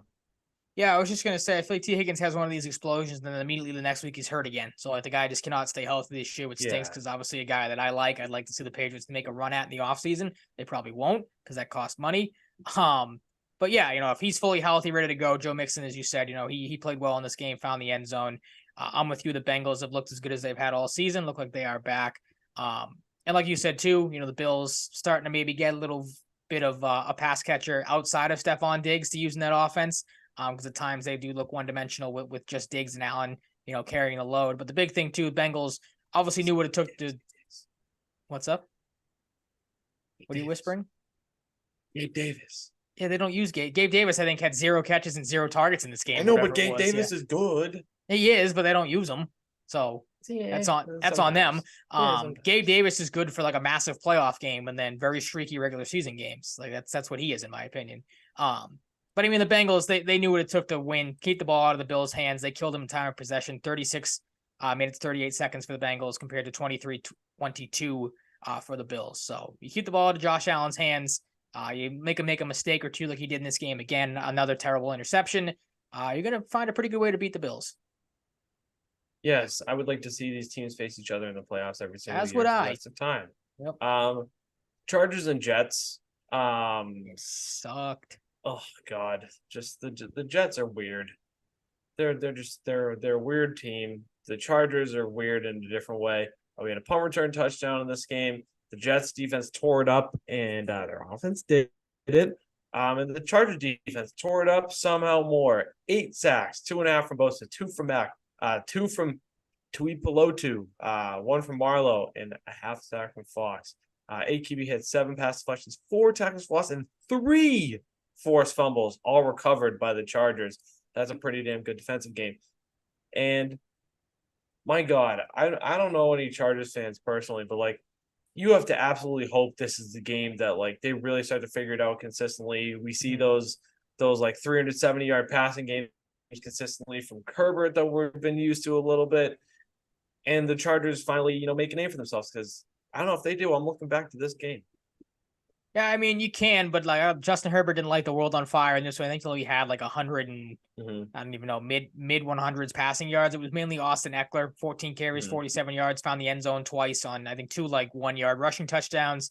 And then Darius Davis had the 87-yard punt return that you mentioned. Cameron Dicker was good again, nailing 2 from 55 and 38. Like they were the whole Chargers offense. But you're right, it is. I think I took this more of a get right game for their defense because I mean their defense has been torched at times this year. So you maybe get feeling good here with the 8 sacks, the multiple pass deflections, get the corners playing a little better, and they start rolling. Get right game for them. If they're struggling again when they get to the Patriots, that'll probably be a get right game for them as well. So it'll be interesting to see, like you said, if the Chargers can continue to play well as the season goes on. Yeah, I know that Patriots Chargers game is going to be something. For sure. That's going to wrap it up for football, though. Let's segue into some hockey as the Bruins play right now. We didn't do the picks for this week. Oh my God, I forgot. You're Skip right. Right over them. I don't know why I skipped right over it. My bad. Maybe that's on me. It's okay. Leap from the front. Panthers and Bears. I don't even want this game to happen. I'm going with the Panthers. I'm picking a tie, baby. Let's go with it. We need one. We haven't had one yet. Both these teams suck. Both these teams don't have anything going for them except who wants a better draft pick. In that case, it would be so on both par with these teams to have a chance to pass the other as, maybe a good draft position. They both tie. They both accomplish nothing in this game. Get ready, sit tight, people. This is going to be one heck of a boring game, ending in, I'm going to guess, like a 13-13 tie. All right, if you nail that, holy shit. I don't know what I'm gonna do on TikTok. Yeah. Yeah, I'm going with the Panthers. Colts, Patriots. We know the deal. Yep. Colts, Ravens, Browns. This game is going to be a test for the Ravens. Like, I want to say that the Browns are going to limit them, and this could be low scoring. But like, the Browns defense is really good, but can they stop a unit like this? It will be interesting to see. Two very good defenses, two very good run games with, Jackson obviously able to move. Browns have figured out a little bit on the ground with, their two guys in Ford and Hunt. But I'm going to go with the Ravens, better team, at home. I think they'll find a way to win probably a gross defensive game back and forth. Yes. I could see this be low scoring. I don't know, though. Jaguars and 49ers, I really, really, really wanted to pick the Jaguars, but it's gotten a little dicey for the 49ers, and this is one I feel like they find a way to pull out. I don't know how, but I think they find a way to pull it out. Same. Coming off the bye, I think they figured some things out. Debo is apparently healthy, is a full go at practice either today or yesterday. So he's back, ready to go. I think they'll figure some things out. For the people that want to, count out Brock Purdy, started to struggle a little bit when Debo got banged up and he was out. So maybe there's a correlation there. I think, again, they'll figure some things out, find a way to beat the Jaguars. It's 2 for the Jacksonville. Like, this is a test game for them. I figure a lot of people are starting to get high on the Jaguars. Very well could easily see them kind of fall back on their face a little bit here. And again, people be like, all right, let's take a step back. And maybe they're not as big as a lock as maybe we think they are. Yeah, the Jaguars are tough to get a read on. Did you jump over the Texans and Bengals game by chance? I think you may have skipped that one. Geez, this because I have a caveat with that one. This section is eluding me today. Texans and Bengals, maybe the best game of the week. This is another one. Like, I want to go the opposite way, and I want to pick the Texans, but the Bengals at home feels good if they're healthy enough. But like you with your stipulation, I will take Houston as well. If Chase and Higgins are both out. Yep. So Bengals, as of right now, don't know the situation with the 2 wide receivers, but if they both did not participate today. Yep. So if they're both out, we will be switching that to Houston. But as of right now, pencil in the Bengals because of what you said. They're at home and they're starting to roll a little bit. Very true. Saints and Vikings. Kind of back in on the Vikings. Josh Dobbs, scrappy team. Okay. Justin Jefferson coming back hopefully soon. Good vibes. A beatable team in the Saints. A team that knows they're a playoff team. It can be. Guys gonna have to step up next man up mentality with KJ Osborne concussed. I think this is a rallying game at home, trying to make a stretch to the playoffs for the Vikings. I'm going with the Vikings. I love the Josh Dobbs story this year. Call me a sucker, but I love it. It has been good. I'm all in on it. I'm going against you. I'm picking the Saints. Their offense is starting to roll a little bit. Derek Carlos, he's getting a little healthier. They're starting to maybe use Chris Olave a little bit more. Maybe get a bounce back game here for Michael Thomas, who did a whole lot of nothing last week. And then Kamara too. He had a bit of a down week from obviously what he had done since he came back from the suspension. So I think the Saints continue to keep things clicking. They find a way to beat the Vikings in a close game. Fair. Packers and Steelers. Home field means a lot to me here, especially for the Steelers. This game is going to suck, but I think the Steelers win close. Mm-hmm. They've been outplayed by outgained, I think they said, in every game this year and find ways to win. It doesn't make sense. And I think they're going to win another one here, regardless of what happens. Mm-hmm. I don't know if they'll be outgained in this one, but they honestly could be. 2 quarterbacks. We don't know who they are exactly. As future cornerstones of the franchise potentially, but I don't think either of them really are. Jury's still out. Steelers. Yep. Better team, better situation. Potential tie. Ooh. That'd be something. That'd be something. Two of those franchises tying, like all the history between the two Yeah. of them. Like How the mighty have it'd be fallen. Can't really such a talk dud. though. Yeah, for sure. Yeah. Titans at Bucks. Seems easy to pick the Bucks here, but they've had a lot of these games where teams are pretty evenly matched. And in these games, I'm taking Vrabel every time. Okay. I like the dog mentality. He coaches like a bulldog. He played like a bulldog. This is one they wake up for. Season potentially on the line. This is a big loss for either team. Maybe a lose town game. The Bruins just scored. That's pretty cool. I'm going with the Titans on the road. I'm gonna take the Bucks at home, just for the home factor. Okay. Don't care about anything Okay. else. And maybe it's because I'm starting to feed into those. Robert Kraft wants Mike Vrabel as the head coach. Titans start to lose a little bit more. Maybe they get rid of him. Maybe he's the next Patriots head coach. Good enough. Yeah. That'd be cool. Would be totally cool with that. I would like it. We'll see what happens. Falcons, Cardinals. This feels like such a Falcons trap game, but I can't pick the Cardinals right now. Even the Cardinals with coming Kyler back. I can't do it. I could very well see him Can't do starting it. off very slow and sucking, but I'm going to go with the Cardinals here. Like they've been scrappy all season. Maybe they start feeling good, get him back. I know James Conner was cleared to start practicing. I don't know if he's back for this game, but you get those two guys back.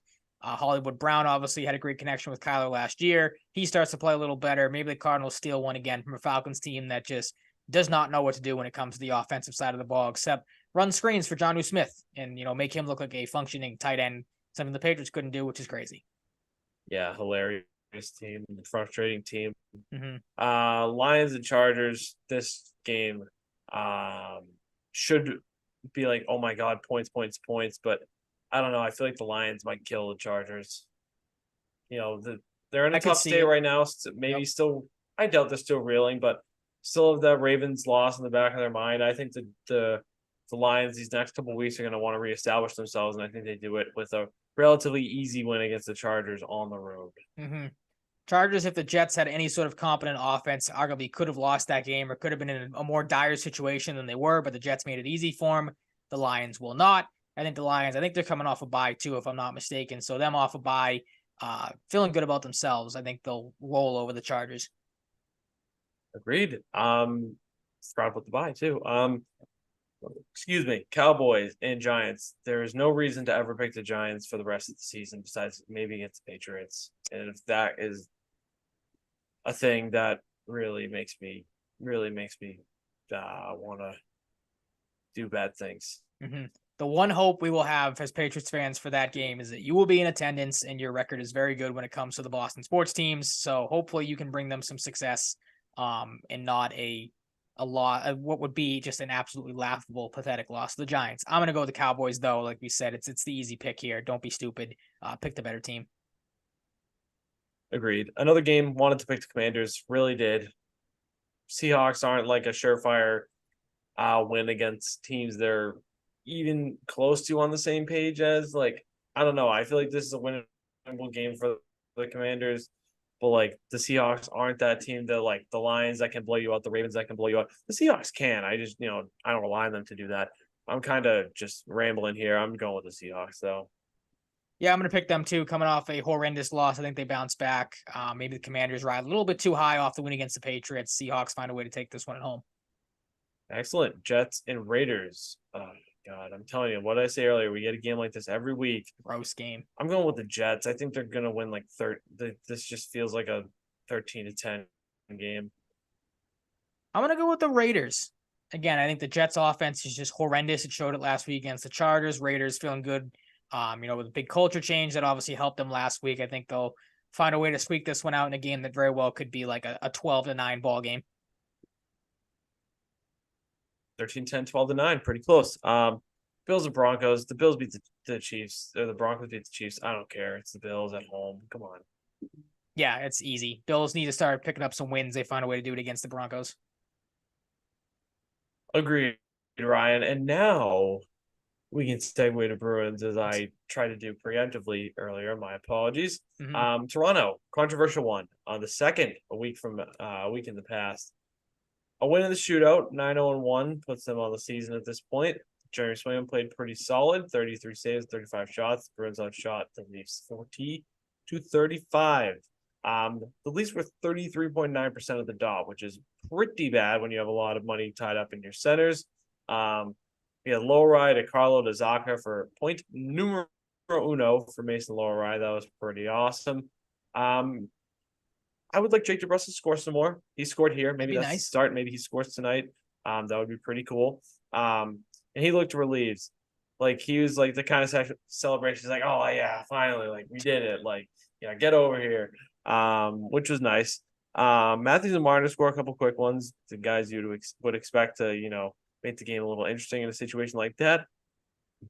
And my goodness, did the Bruins have something with DeBrusk and Coyle in the shootout, because they're both quite reliable in the shootout. Pretty automatic, yeah. And they win the game. Yeah, absolutely. Pastrnak, is Pastrnak, but especially when you don't have guys like Bergeron and Krejci. And Krejci wasn't even like the greatest shootout guy. Bergeron at times too. It wasn't like a surefire bet. It helps even more when you have guys show up like this in a thing that shouldn't exist in the shootout. Ryan. Yes. The Timothy Liljegren injury was so overblown. And it's because he's hurt. He's still hurt. But I think this incident, and it's Marchand, comes down to position. Like, I really think it's that simple. Mm-hmm. One guy was going a little bit faster than the other, and that's what happens with the collision. If they're going the exact same speed, it's probably a bang-bang play, but it doesn't work that way, and I don't think Marchand had dirty intentions here. Do you think he had dirty intentions with Charlie McAvoy out of the lineup already? No chance. I mean, he's the captain now. Yeah. He knows better. Will he know better all the time? I don't know. It's unpredictable with him. Mm-hmm. I think this situation was so overblown because Leafs fans will find any excuse to get mad about the Bruins. And, a defenseman got hurt. I understand he's a young defenseman that they want to carve out a role for, especially when John Klingberg is so bad that he can't even play in the lineup anymore. When you got Liljegren still hurt, to my knowledge. Maybe part of their defensive struggles recently is because of Liljegren, Klingberg. But I think this incident was so overblown to an obnoxious point. Yeah, I mean, I took it as just, again, this is probably going to come off as Bruins fans defending the Bruins here, but I took it as Marchand is bracing himself for the corner. Like, he's not going in there with that, like you said, any intent to slew foot the guy or anything like that, and just a bang bang play and a bad thing happens. Like, again, and it comes. Right. You could talk about it all you want. Again, in hindsight, it comes down to it's the Maple Leafs, it's Brad Marchand. There's history between Boston and the Maple Leafs, obviously being rivals. There's history with Brad Marchand. Like, it's what it is. Anytime he could have checked the guy normally, and someone would have had a problem with it. So that's what it really comes down to. Could have breathed on him. Mm-hmm. The Red Wings on the road against the Red Wings. They lose 5-4. One of these, they have games like this every once in a while. Like, things get a little chaotic in the third. They forget how to close things out, and it makes they can't close things out. They got outshot 40-30. Olmark made 35 saves. He kept them in at times, but it just wasn't enough. Justin Holl looking a little bit like his Maple Leaf self, talking about their defense, just boxing out one of the Bruins and letting Matthew Poitras just walk in for maybe the easiest goal he'll ever score besides an empty netter in his young career and beyond. Lucas Raymond, though, there's just some things, in a game like this you have to, expand on a little bit. He's all the time in the world in his goal. That was brutal. Jake Wallman, it was the terrible gritty last year, and now he's dancing after this goal. I don't know if he's trying to, set trends with dancing, but he looks goofy as hell. DeBrusk to Coyle, that was a nice goal. From the defensive zone, 200-foot effort. Shout out to Parker Wotherspoon. He's been decent at times in the call-up. Not a huge Ian Mitchell guy, but Parker Wotherspoon, he's a fine guy for this type of role. Battles in the corner a little bit, gets it up to DeBrusk, then to Coyle, and they score a nice one. I'd like to see that from a guy, you're relying on an injury spot here. Always nice to get, a little bonus there. Just an awful zone entry leads to the Larkin goal. Just terrible defense as well. Not sure what the hell happened there. Dylan Larkin's also been phenomenal this year.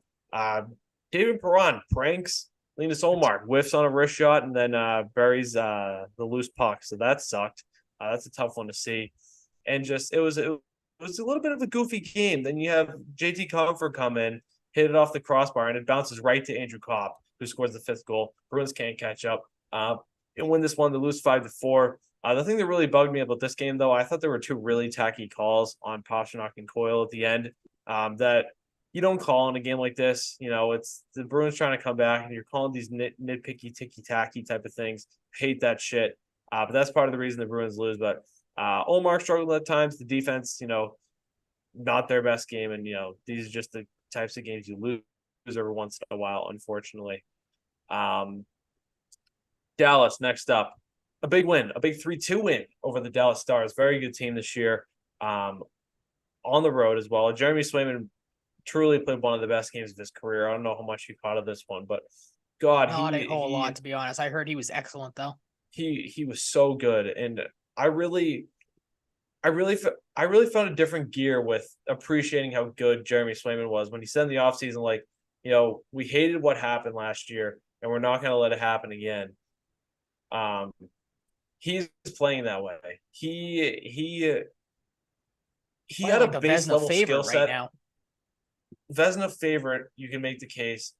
He's always had this elite athleticism, just really sturdy presence in the net. But oh, my God, he's automatic on a scale that we haven't seen from him in his young career yet, and he's absolutely 300% dialed in, and it's something because you got it with Olmark last year. Olmark isn't the same type of goalie. Like I do think Swayman plays a quicker, more flashy, electric style. Olmark's more of like the kind of plays a little gentle. He kind of like doesn't really do a whole lot. He's just in the right place at the right time, knows how to make the right saves. Swayman's a little more flashy and quick. And my God, he was the reason they won this game. And not only that, Ryan, the Bruins draft history, we could talk about it for ages, but they're getting got to win in this game. They're getting delivery on those picks. And Elliot Friedman said it perfectly. 2020 and 2022, they traded their first round picks. Their second round picks those years were Mason Lohrei and Matthew Poitras. That works. Pretty good so far, yeah.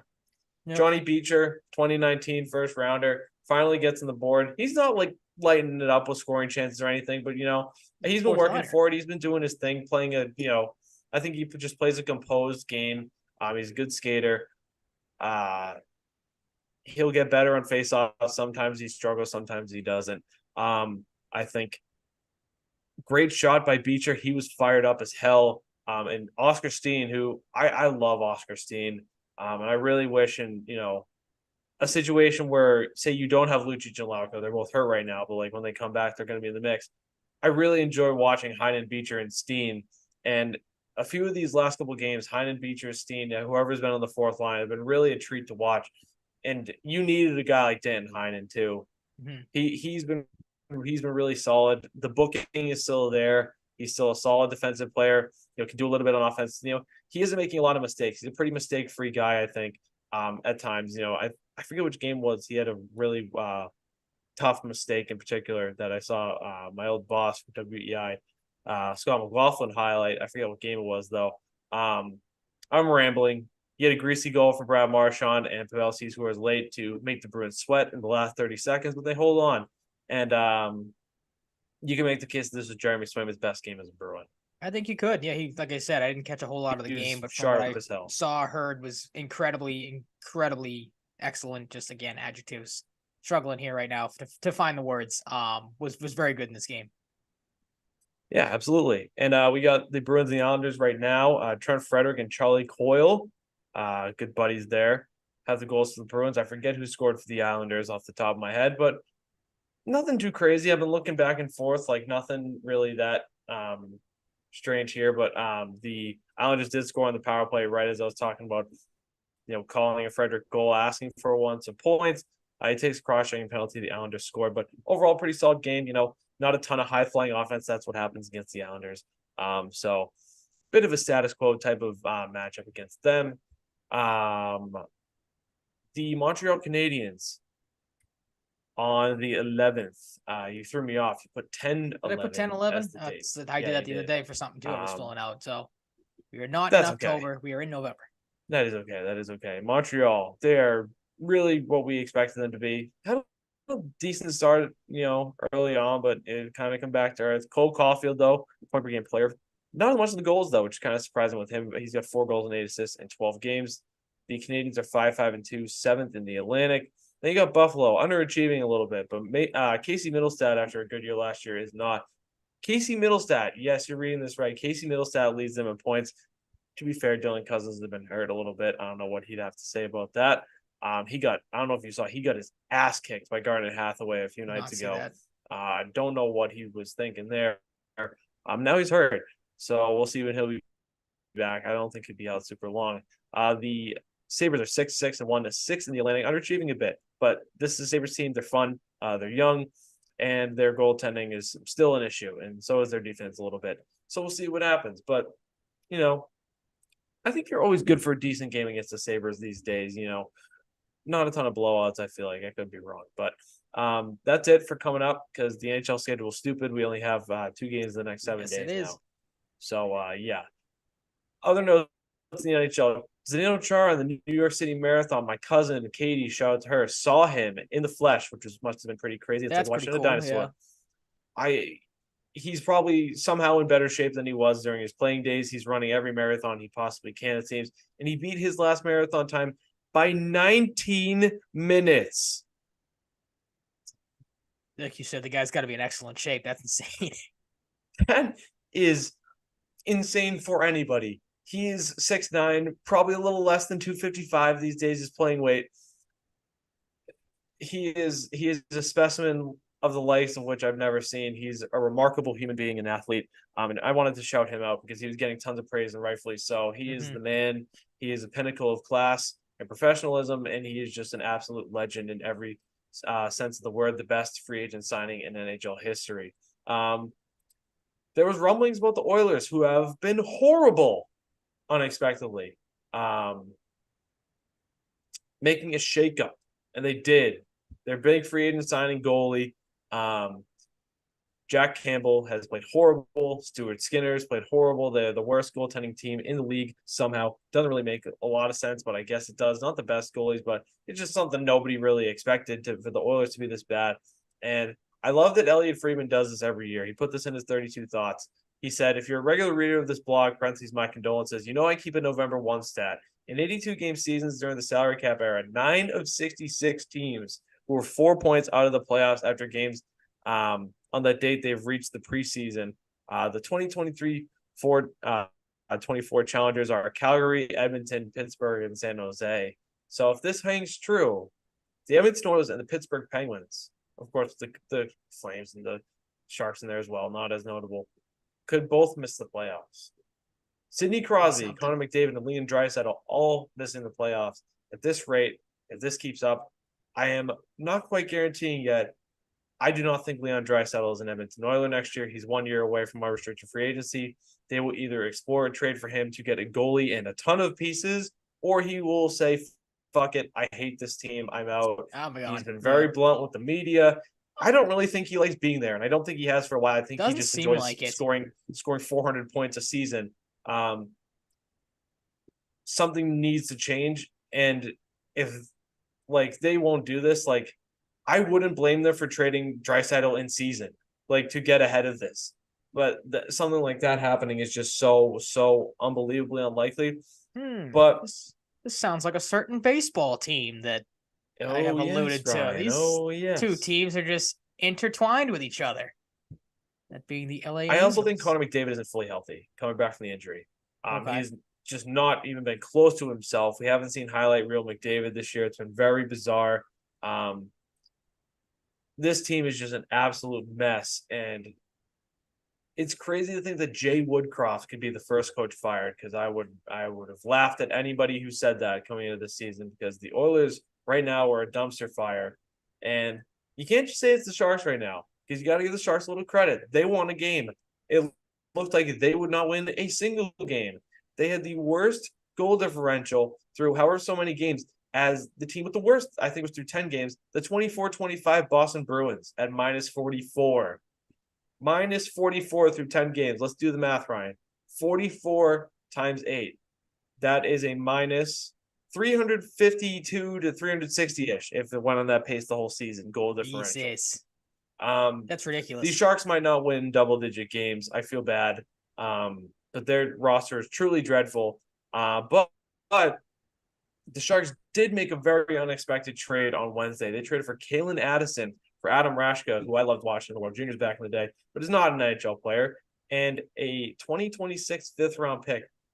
Kalen Addison is a good defenseman that doesn't play a lot in Minnesota and won't play as much when Jared Spurgeon comes back. That's not an issue anymore because he can be the main power play quarterback and play a ton in San Jose now on a very cheap deal, which he'll be an RFA at expiry next summer. So that was very unexpected.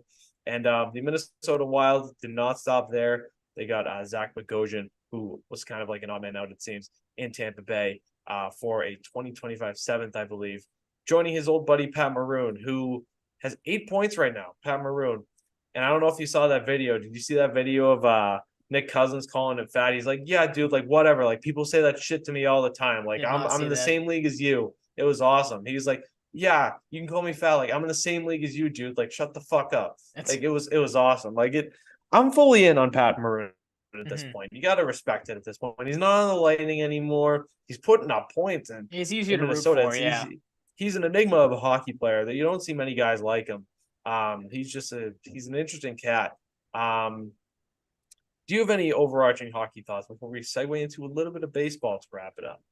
Not particularly. It's just if you're the Bruins, continue to play well, continue to get good goaltending, close out games when you should. But like you said, that Detroit game was kind of just a flash in the pan thing that happens from time to time for the Bruins. They tend to have one or two of these games a year where they hate closing out games, and you hate to see it, but it is what it is. So I'm not gonna get too down on a team that is currently 10-1-1 and exceeding every expectation I feel like people had for them going into the season. Yes. Mason Lohrei looks good for the most part. If he gets sent down when everybody's healthy, that's okay. Not a problem with that, Derek Forward's healthy and Lohrei still playing, so we'll see. Matt Grzelcyk skated today. Milan Lucic skated today. One thing I will say, I know it's different. You know, you don't have Bergeron and Krejci feeding the puck, but I feel like we're not seeing Pastrnak shoot from his spot as much this year. Okay. Just something I've noticed. I'd like to see that more. And if you're in the camp of wanting to trade Linus Ullmark midseason, I really don't know what to tell you. And the craziest thing is people thought Ryan Nugent-Hopkins and a second-round pick was not enough. I'm sorry. Linus Ullmark is fantastic. If you can get a guy who scored 104 points last year and a second-round pick for a goalie, you do it every single fucking time. Like, love Linus Ullmark. He wouldn't waive his no-trade clause this year. I don't think he would at all, especially to go to Edmonton, even though you play with Connor McDavid and Leon Draisaitl and all those guys. If you can get a guy like Ryan Nugent-Hopkins and a second-round pick for Linus Ullmark, who you might trade in the offseason, you do it. I think you do that. But right now, when it's your identity and your top two centers retired, you don't trade goalies mid-season. It doesn't make sense. It's not plausible. It's not necessary. Worry about trading a goalie in the offseason if you need to. If Brandon Bussi has another great year and you want to bring Ullmark up. That's really where this discussion starts and ends. People talking about packaging him for Draisaitl with a bunch of pieces. Get real. It's not going to happen. Get real. People wanting a first-round pick, though, I understand that. I think Linus Ullmark, for a team as desperate as the Oilers, enough as the Oilers, they might give you that first-round pick. But, my God, the people that are saying that's not enough, I'm sorry. Ryan Nugent-Hopkins in a second-round pick is more than enough for a goaltender, even if you want a Vezina. I might get fucking cooked for this. I think it's crazy that people are so decidedly the other way. And I love Linus Ullmark. If you can get a first-line center potential guy who scored 104 points last year, albeit on the Oilers, at a decent contract, which he makes $5.1 million, you do it. But they shouldn't, because their goaltending is their identity. And if it works in the playoffs, the Bruins could go on a historic run with their goaltending. Yeah, it's one of those things that right now it's like if it isn't it's cliche to say if it isn't broke, don't fix it. But like right now, you really don't need to tinker with anything. No. Unexpected soapbox. Didn't expect that, did you? I'm gonna allow you to go on your soapbox if you like with the Red Sox. Yeah, I mean the Red Sox free agency opened up, I believe Tuesday was the first day technically, but of course with being the MLB, you don't usually see the big moves or really any moves get done until after Thanksgiving, which makes a lot of sense because baseball, long off season, you have these things drawn out. There has been some news, though, some things I like, some things I don't. Starting with just free agency as a whole, the qualifying offers in case people miss them. Shohei Ohtani, no surprise there. Aaron Nola, Blake Snell, Cody Bellinger, Josh Hader, Matt Chapman, and Sonny Gray all were given qualifying offers by their respective teams, meaning if you want to sign them, you'll have to fork over a draft pick. So maybe that'll stray the Red Sox away from some of these names. But myself being, I hope not, because there's a couple of names on that list I wouldn't mind the Red Sox going after. Two moves I do like that they made. Corey Kluber, gone. See you later. $11 million option. Declined, rightfully so, because he stinks and he's probably not going to pitch anymore because he's old and he's not that good anymore. And then the surprise one, Joely Rodriguez, a guy who had an up and down season, had some moments here and there where he was healthy, but that was just the thing. He wasn't really healthy at all last season. He had a $4.25 million option. That was declined as well. So he is most likely gone unless they bring him back on the cheaper. Some of the rumors that have come out, I want to get your thoughts on some of these players. So I think there's some that you just talking off air, like maybe some that you don't. The first one, John Morosi said the Red Sox have spoken with free agent starting pitcher Jordan Montgomery. Morosi also had the Red Sox, Diamondbacks, Mariners are the best fits for Justin Turner, who of course declined his player option with the Red Sox, so he's a free agent. And then Jen McCaffrey had that Blue Jays second baseman Whit Merrifield, quote, might be a priority for the Red Sox. The Athletic projects he will receive a 2-year, $19 million deal. Some other names that McCaffrey brought up. She noted that she doesn't think the Red Sox will go after Sonny Gray or Eduardo Rodriguez. And then Merrifield's name was also brought up again the other day because Craig Breslow was telling the media that the Red Sox, quote, are looking for a second baseman, preferably a right-handed hitter with versatility. Whit Merrifield, as I texted you last night, he pretty much fits that bill. Right-handed second baseman, good defensive player, good hitter, plays multiple positions. So out of those three names, he's a fast boy, right? He is probably not as much as he was in his younger days when he was stealing, I think 30 plus bags a season, but can still steal a bag here and there. Does a lot of things right, does a lot of things well. I'm in on Montgomery. You and I think both are a guy we've been high on. We wanted the Red Sox if they're into the trade deadline to trade for, because he was obviously a big reason why the Rangers obviously went on their run, won their first World Series in franchise history. A guy that worked well for the Cardinals at the trade deadline a couple years back when he was acquired from the Yankees. He eats innings. He makes 30 plus starts a year. I think going back to I had it up here a second ago. 2021 with the Yankees made 30 starts. 2022 between the Yankees and the Cardinals made 32 starts. Pitched over 175 innings, and then last year between the Cardinals and the Rangers, 32 starts, 188 and 2/3 innings of work. He would be a guy that fits perfectly as maybe your 2-3 starter. And then Merrifield, a guy that there's better options. I texted you, I wouldn't mind taking a chance on a guy like Tim Anderson, give him a 1-year deal, see what you can get out of him. Because his ceiling is a little bit higher at this point. But Merrifield, again, wouldn't hate that. You and I talked about a very similar deal that Justin Turner got last year. So I kind of spoil your thoughts on both guys, but what are your thoughts on bringing in Montgomery, Merrifield, and maybe, re-upping Justin Turner here if that's something you're interested in? Yeah, no, I think if you really want to move on from, wait, doesn't Turner have another year? No, he declined his player option. Oh, yeah, Doit. Yeah, I mean, if he wants out, just replace him. Like, it's fair. He wants to play for a winner. Whit Merrifield, I don't know how he feels about that. He played for the Royals. Maybe he does too. I'm not a Tim Anderson guy. Doesn't really do much for me. Aaron Nola, I'm skeptical about paying, that much money he's going to get for pitchers, but if he's worth it, it sounds like he kind of is. It's worth a shot, but I feel like a lot of big pitcher deals these days kind of age poorly. So if you get Jordan Montgomery for a fraction of that, I'd much rather do that. And Jordan Montgomery obviously just won a World Series. He's got that, pedigree. Erod, I'm good. I'm good on bringing Erod back. I don't know if the Red Sox would be in on him, but not a Tim Anderson guy. Definitely a Whit Merrifield guy. Definitely a Stroman guy. See, I'm out on Stroman. I love it. I love him. It doesn't work consistently, but I love his attitude. I love, he's not afraid to be like a polarizing guy. And, if he plays good, he's electric, but that's the thing. It's just not a sure thing, but he's a fun player when he's going. I love his passion. I love guys like him, but it's early. I think Merrifield's a good starting point. I think he's a safe option. You're not throwing Nick York in at second base opening day, most likely. So, you got a veteran. If you're throwing a veteran, then you have a guy late in the season or next year that you like a young guy second base, you can platoon a little bit, have a veteran there to learn. Was Whit Merrifield on the Royals World Series team?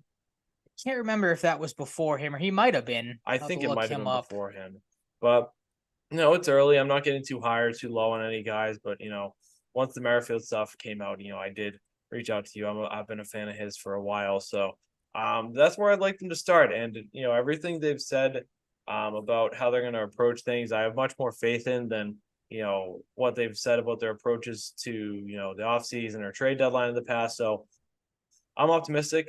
I like everything Craig Breslow said. I like his attitude. And I'm excited. I'm not going to get my hopes too high, but I'm excited right now with the Red Sox and the perspective additions they can make.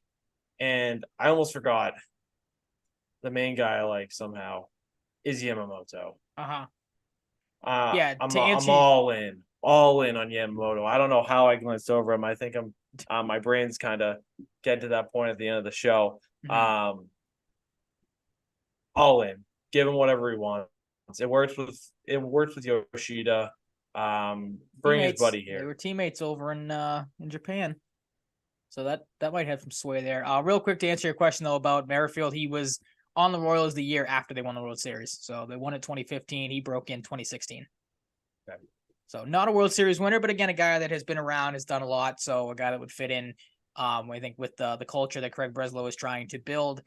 Some of the names you mentioned, the reason you mentioned them is because the Athletic, the MLB staff that they have put out an article where the Red Sox were listed as one of the quote unquote best fits for these free agents, of course, being Aaron Nola. And then they also put the projections for what they think they're going to get contract-wise. So Nola, they think could get a 6-year, $180 million contract, somewhere around there. Look, you need top-end pitching. I know you said it is risky at times when you bring some, these big-name guys in for big-name, tenure. I'd go all in on Nola. I wouldn't hate that. A guy that is, proven he can pitch in the playoffs was a big reason why the Phillies made it to the World Series a couple of years ago. It was good in these playoffs again. Big-time pitch. You need that on this rotation, and you need an ace for sure. I'm in on Yamamoto. Again, you're not going to sign all these guys, so if you had to choose between the two of them, I probably would lean Yamamoto. He is younger. 7 years, 203 was what he was projected to get. Bellinger, I'm out on just because I don't think the Red Sox will go after him. You have too many lefties to begin with, so I don't really see how he would fit unless you're, potentially, as we'll talk about in a second, moving Alex Verdugo. Casas, obviously, you have locking down first base, so Bellinger's not going to play there. Montgomery, we talked about, is a yes for the both of us. Erod, I'm with you. I'm out on Eduardo Rodriguez. I know John Heyman had a report today that I just saw as you were doing the Bruin stuff, talking about how the Red Sox look like a possible contender to sign him. Of course, he opted out of the remaining $49 million he had with the Tigers. Been there, done that. Could Erod help this rotation? Sure. But I want to go in a different direction. I don't know if he'd want to come back anyway. Probably, it's looking like maybe the Dodgers or someone like them could get involved with him. Stroman, I like, but right now with the state the Red Sox are in, you want, the good publicity. You want, some guys that are, here to win. Stroman, as we've seen in the past, can be a bit standoffish. If things start to go a little south, I'm not saying he will fight the media or anything, but he's a guy that, has an attitude at times, which is good in some senses. Like, you'd like to have that guy that, has that snarl on the mound and, isn't afraid to back down from anybody. Right now, though, I just don't know if he's the right guy to bring in. Anderson, they have as a 1-year, $14 million deal. I wouldn't hate that at all, taking a chance on him, a guy that had a horrible year last year, but very easily could bounce back. I still think there's talent there. You get him to play second base, maybe you find a diamond in the rough there. And I feel like this kind of goes against your philosophy. I gotta be honest. Problematic guys, yeah, I know, but I don't know. I'd take a chance more on him at second base than I would on Stroman in the rotation because I think there's better options. When it comes to rotation arms, like a Nola or a Yamamoto or Montgomery. Or for Blake Snell if you want to throw a draft pick there. So that's kind of why I'm out on Stroman too. Completely out on Hyun-Jin Ryu. Guy hasn't been healthy in 2 years, was not good last year when he got back. That would be a Chaim Bloom type of move, and I'm not there for that. And then Merrifield, we already talked about. Would definitely look to add him as well. It gives you some versatility and a right-handed bat that you need. Some of the other notes that you mentioned, some of the stuff you'd like from Craig Breslow, his other talking points from the media. I like that he's being proactive with the starting pitching stuff. He acknowledged that the cost of starting pitching will be steep, but knows the Red Sox, quote, need to be prepared to make this team better. So I like to see that, go out there and get a couple of starters. Mentioned that teams have called the Red Sox on Alex Verdugo, which we've talked about. I'd trade him in a heartbeat for a pitcher if you could. Maybe there's a chance he ends up getting traded to the Yankees for Gleyber Torres. That report came out today. was it Sean McAdam or somebody had that, or I can't remember who it was, had the tweet saying that apparently the Yankees checked in on Verdugo last year. The Red Sox apparently checked in on Gleyber Torres. I don't know if that would be a 1-for-1 swap, but that's something I hate trading with the Yankees. But if you can steal Gleyber Torres for them for Verdugo and maybe a minor prospect, I would do that in a heartbeat. That solves your second base and right-handed bat problems pretty easily. And then the other one I don't like from Craig Breslow, we're going down the road again of trying to make Garrett Whitlock and Tanner Houck both starters. He said that they were both being stretched out as starters, but could change things this offseason as the offseason progresses. To that, I say, please go out and sign at least 2 to 3 starters. So Whitlock and Houck are both forced into the bullpen because we, did that song and dance last season, how well it worked out for those two guys in the rotation. Whitlock, especially, if you watched last year and you still think he's a starting pitcher, then I don't know what to tell you. Like you're not going to get, anymore. Yeah, you're not going to have a successful season. The guy can't withstand it, let alone, if he pitches well or not. He's just not built up for it. So keep them both in the bullpen. Go out and get some starting pitching that can help you. There's going to be plenty of guys on the market. Plenty of names to trade for. I saw today that the Brewers, pretty much everyone is open for business on that team. So maybe you look at a guy like Corbin Burns if you want to really sell out. Go get a big name starter there. I think Woodruff's hurt. Maybe Chris. Yeah, again, the left-handed bat thing though, I think is something that'll probably scare them away because they have just so many of those. But pitching is the direction I would go in. If you're gonna make a trade for something, have it be pitching. Go out and start building your rotation back up to where it should be, because as we know right now, it's not a very good rotation. No, it is not, Ryan. I will take any help from Craig Breslow on that. Absolutely. Awards. Yeah, the award finalists came out. There is, surprisingly, at least to me, a Red Sox that is in there for Rookie of the Year. It is not the Red Sox that I thought it was going to be. But Tristan Casas is up. I thought Yoshida would have been the, really? Maybe.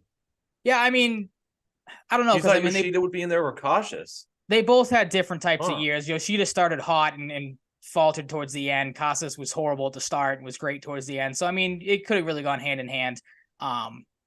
But, I mean, especially, too, with how long Yoshida was in contention for Rookie of the Year, I feel like that would have maybe carried him a little bit more. But Casas ultimately had the better year from a decent amount of stats. So I'm nitpicking. It's whatever. Maybe it's because I picked Yoshida to be the Rookie of the Year at the start of the predictions and not Casas, but whatever. To run it down really quick before we give our predictions, because I think we have the same ones in case people missed it. American League MVP, it's going to be Shohei Ohtani, Corey Seager, and Marcus Semien. In the National League, Ronald Acuna Jr., Mookie Betts, and Freddie Freeman. The Cy Youngs for the American League, Garrett Cole of the Yankees, Kevin Gausman of the Blue Jays, Sonny Gray of the Twins. For the National League, Gallen from the Diamondbacks, Snell from the Padres, and Logan Webb has a nice little consolation prize there for the Giants as the third finalist for them. Rookie of the Year, Tanner Bybee for the Guardians, Casas, as we said, for the Red Sox, and Gunnar Henderson for the Orioles. And our Rookie of the Year, Corbin Carroll from the Diamondbacks, James Outman from the Dodgers, and Kodai Senga from the Mets. And then the Manager of the Year, Bruce Bochy of the Rangers, Kevin Cash of the Rays, and Brandon Hyde of the Orioles. Manager of the Year for the National League. Funny that Craig Counsell, who is now the Cubs manager, not the Brewers anymore, Cubs kind of did David Ross dirty there. He is up for it, along with Skip Schumacher. The Brewers had something pretty staunch against Counsell, I heard. I guess so. They hate guys that take them to the playoffs, I think 5 or 6 years or whatever it was. Or I have the stat that I'll get to in a second with him. But yeah, Shoemaker for the Marlins and Snitker for the Braves are up for National League Manager of the Year, along with Craig Counsell. I've talked for a while, so give me your thoughts on some of these guys, some of these predictions. Where do you see these awards going? Yeah, I don't know if I'm wrong, but I feel like a lot of these just aren't really close. No, they're not. I was going to say that. You took the words right out of my mouth. A lot of these there's pretty clear-cut favorites. Really it, man. Should we get into them? Sure. You want me to just go first and you can just explain? Yeah, sure. You give me yours because, like I said, we pretty much, there's only a couple or like a couple of questionable ones that I wanted to maybe get some thoughts on. But yeah, we can go, or you can start and I'll kind of give the little blurbs as you go. Yeah, Shohei Ohtani, I mean, it was a little bit of a tough end of the year with him with the injury, but best all-around player in baseball. To me, Ronald Acuna Jr. had an undeniable MVP season in the NL. It's ridiculous year, tons of stolen bases as well, which is, he put up pretty legendary numbers in that regard as well. Garrett Cole, just there's not much of a case otherwise. Zach Gallen, just dominated for the Diamondbacks. They made it to the World Series as well. Gunnar Henderson, I want it to be cautious, I really do, but I think Gunnar Henderson has him beat out overall. Unfortunately, Corbin Carroll, I don't even think it's close in this one. No, it's not. Yeah. Corbin Carroll had an awesome year. Um, Brandon Hyde, I was gonna pick Bruce Bochy, and then I saw Brandon Hyde's name, and I was like, oh shit, he's the Baltimore guy. I gotta go Baltimore. Their first year, it just feels too good to not be the case.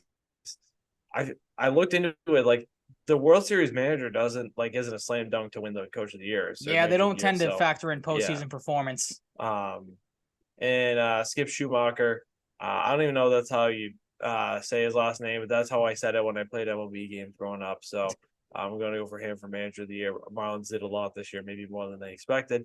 It's something I saw from MLB.com on the cautious front. If you think it should be him, they say cautious clock 24 home runs and an 856 OPS. His first full season, he really came alive with the All-Star break, slashing 317, 417, 617, and 180 at bats. His 175 WRC plus in the second half trailed only Matt Olson, Mookie Betts, and Ronald Acuna Jr., which is insane. Thanks to a fantastic 13.9% walk rate, he paced all rookies with a 367 on base percentage, which is pretty nuts. Overall, the sum of its parts. Yeah, Tristan Casas is a stud. I really hope he wins it. I think he has a case. But I don't know. It just feels like they're, vibes wise, they're going to give it to Gunnar. He's got a case for it as well. And yeah. See, I'm opposite of you. I think he has no chance of coming in first or second for either of this. I thought until I started looking at the stats, I thought he, maybe would make a case against Henderson. But what Bybee did, as we'll get to in a second, pretty impressive stats for a rookie, kind of coming out of nowhere for the Guardians. But MVP, really quick to run it down like you did. I too have Shohei Ohtani. Led the league in OBP, slugging percentage, OPS plus. Excuse me. Total bases and overall WAR. Again, WAR tends to factor into a lot when it comes to the MVP and the award stuff like that. Yeah, you said it was a tough end to his career season with the injury, but I think he pretty much did enough to lock the award up well before he got hurt. Interesting to see both, two Rangers in there as well. Corey Seager had a great season. Marcus Semien. I did not know this. For the third year in a row, led all of baseball in games played. He's been the Iron Man of baseball, I guess, for the last 3 seasons. Also led the league in at-bats and plate appearances for the third year in a row as well. So he is as good as it gets and as reliable as it gets when it comes to, appearing in games and playing every day for whatever team he's on. Corey Seager, he led the league in doubles. So if you want to make a case for Corey Seager as the MVP, you can hold that over Shohei and Marcus Semien's head. Is no guy in the American League had more doubles than Corey Seager. I think Corey Seager will take World Series MVP and be perfectly fine with that award, though, and a World Series ring on his finger as well. Ronald Acuna is my MVP for the National League as well. Again, led the league in plate appearances, at-bats, runs, hits, stolen bases, on-base percentage, OPS plus, and total bases. Mookie led all players in WAR for position players, and Freddie Freeman led the National League in doubles. So again, if you want to make a case for Freddie Freeman, lean heavily into the doubles argument because you'll have a case there. It's Cole and Gallen for me and the Cy Young as well. Garrett Cole has been runner-up like 3 or 4 years in a row. He was excellent this year for the Yankees, was a main reason why they were even in it for, at parts this season, or, had a winning record because he was pretty much a guaranteed win every 5th day when he went out there. And then towards the end of the season, his final 35 innings of work, he allowed just 4 earned runs in his final 5 starts. So pretty good there. He led the league, the American League, in win percentage, ERA, games started, innings pitched, ERA plus, whip, opponent's average, and hits per 9. So if there's a year for Garrett Cole to win the Cy Young, it's probably this one. He was as dominant gets. You mentioned it. Zach Gallen helped lead the Diamondbacks to a World Series appearance. Had a scoreless streak of 44 1/3 innings of work, which was the 7th longest in MLB history. And then had an F-WAR of 5.3, which was ranked 3rd in the National League. Should be his award to win. I know Blake Snell pitched really well down the stretch for the Padres. But Zach Gallen was the more complete pitcher all year round, so it's him for me. Like I said, Logan Webb is a nice guy to have there, but I don't think he stands a chance to win it, especially when he finished the year with an 11-13 record. So that's not too great there. Yeah, Rookie of the year. Go ahead. They don't take record into it. Again, he led the league in a couple of stats, so they'll look at that. His ERA was pretty good, but yeah, to see a guy with an 11-13 record potentially win the Cy Young would be kind of funny to look at as well. Rookie of the year, same thing. Gunnar Henderson for me, led all rookies in home runs and extra base hits. Bybee's in there because he went 5 innings and allowed no more than 3 earned runs in 23 of 25 starts, and is one of 8 pitchers with a sub-3 ERA to throw at least 100 innings on the year. So that's a pretty good case for him. Casas, as you said, he led all rookies in on-base percentage, and then you had the stat about the WRC plus being in good contention there with a couple of really good players. But it is Henderson's award to lose. He was the most consistent rookie pretty much all season in the American League. And then Corbin Carroll, right from the get-go, I think he pretty much locked up NL Rookie of the Year like his first couple months into the season. His 25 homers and 54 steals led to the first 2050 campaign for a rookie in league history, and he also led the MLB in triples, another stat to lead the league in there. And then Manager of the Year. This is the one that's interesting for me because you could very well make the case for Bruce Bochy. Obviously, the Rangers, a 4th-place team last year, 68 wins, 94 losses, did not make the playoffs. This year, of course, we know what they did. 90 wins, missed on a division title the final day of the season, and of course went on to win the World Series. Would be Bruce Bochy's just his 2nd Manager of the Year award. This was kind of interesting to me. I'm shocked he didn't win it when he had those good Giants teams. Just his 2nd win if he gets it. His first since 1996 with the Padres. Kevin Cash, he seems like he's in this every single season. He's just kind of, I feel like, a lock for this with how the Rays run things. But for me, it is Brandon Hyde, like you said. The Baltimore Orioles losing 100+ games in 3 out of 4 seasons prior, and then turns around and leads them to the best record in the American League and the most wins for the Orioles since the 1979 season. And the Orioles also led baseball with 48 comebacks, so a lot of that can be put on him and his managing, his style and what they were able to do. So he's my AL pick. And then National League, it'd be funny if it was Craig Counsell because there are reasons to do so. I thought the Bruins keep scoring goals. Yes. Ooh, they did. Leaky goal. It'd be funny if it was Craig Counsell, and he has some reason to be the winner. It's the 5th time in the past 6 seasons Milwaukee qualified for the playoffs under him. It would be his first win after 3 previous runner-up seasons, and then also helped Milwaukee claim their 6th division title. Why they fired him, I have no idea. Kind of a dumb decision there, if you ask me. But I'm with you. Skip Shoemaker wins it for me, or Schumacher. I can't remember how you pronounce it. It was the Marlins' first winning season in a non-shortened year since 2009. And then the first time they made the playoffs in a non-shortened year, because, of course, they made it in the COVID year, since their World Series winning year in 2003. So he would be the pick for me. Snitker, they could go with if they just want to give it to the best all-around team, which, of course, was the Braves. But I think Shoemaker, taking that Marlins team to the playoffs, would be much more deserving. Yeah, I mean, look at the Braves have on their roster, too. It's just ridiculous. Yep. But that's pretty much it. Yeah, we get the same award winners. Like I said, there really shouldn't be any surprises. Like, I could see Blake Snell maybe taking it from Gallen just because of the run that Snell went on to end the season for the Padres. I think won pitcher of the month two times. I'm trying to find the stat. Yeah, won it in June and September. So maybe that's something that they look into. Led the National League in ERA, walks, and hits per 9. So maybe that's something to look into as well. But Gallen was the better pitcher pretty much all year round. Was excellent for the Diamondbacks, and again, it was a big reason why they were in the World Series. So I think they were in the playoffs. So you can make the case. Yeah, that too. Yep. Yeah, big bang boom. That's how we do it. Yep.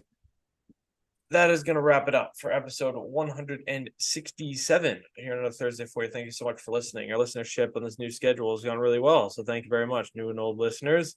You can find us wherever you find your podcasts. You can find us on the Full Press Coverage Twitch and YouTube channels, as well as the Full Press Coverage app. If you want to download that, it's free on the App Store. Find us on Twitter at Mike_Cratty, at Ryan_Salvaggio, and the show at Salvaggio and Cratty Pod. We also post on TikTok every once in a while. So the name of the podcast in the search bar, you should be able to find it nice and easy.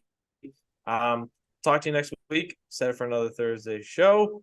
We'll have plenty to talk about. Hopefully Patriots win. Not counting on it. That's okay, though. We'll see you next week. Stay safe, stay healthy, be nice to people, all that good stuff.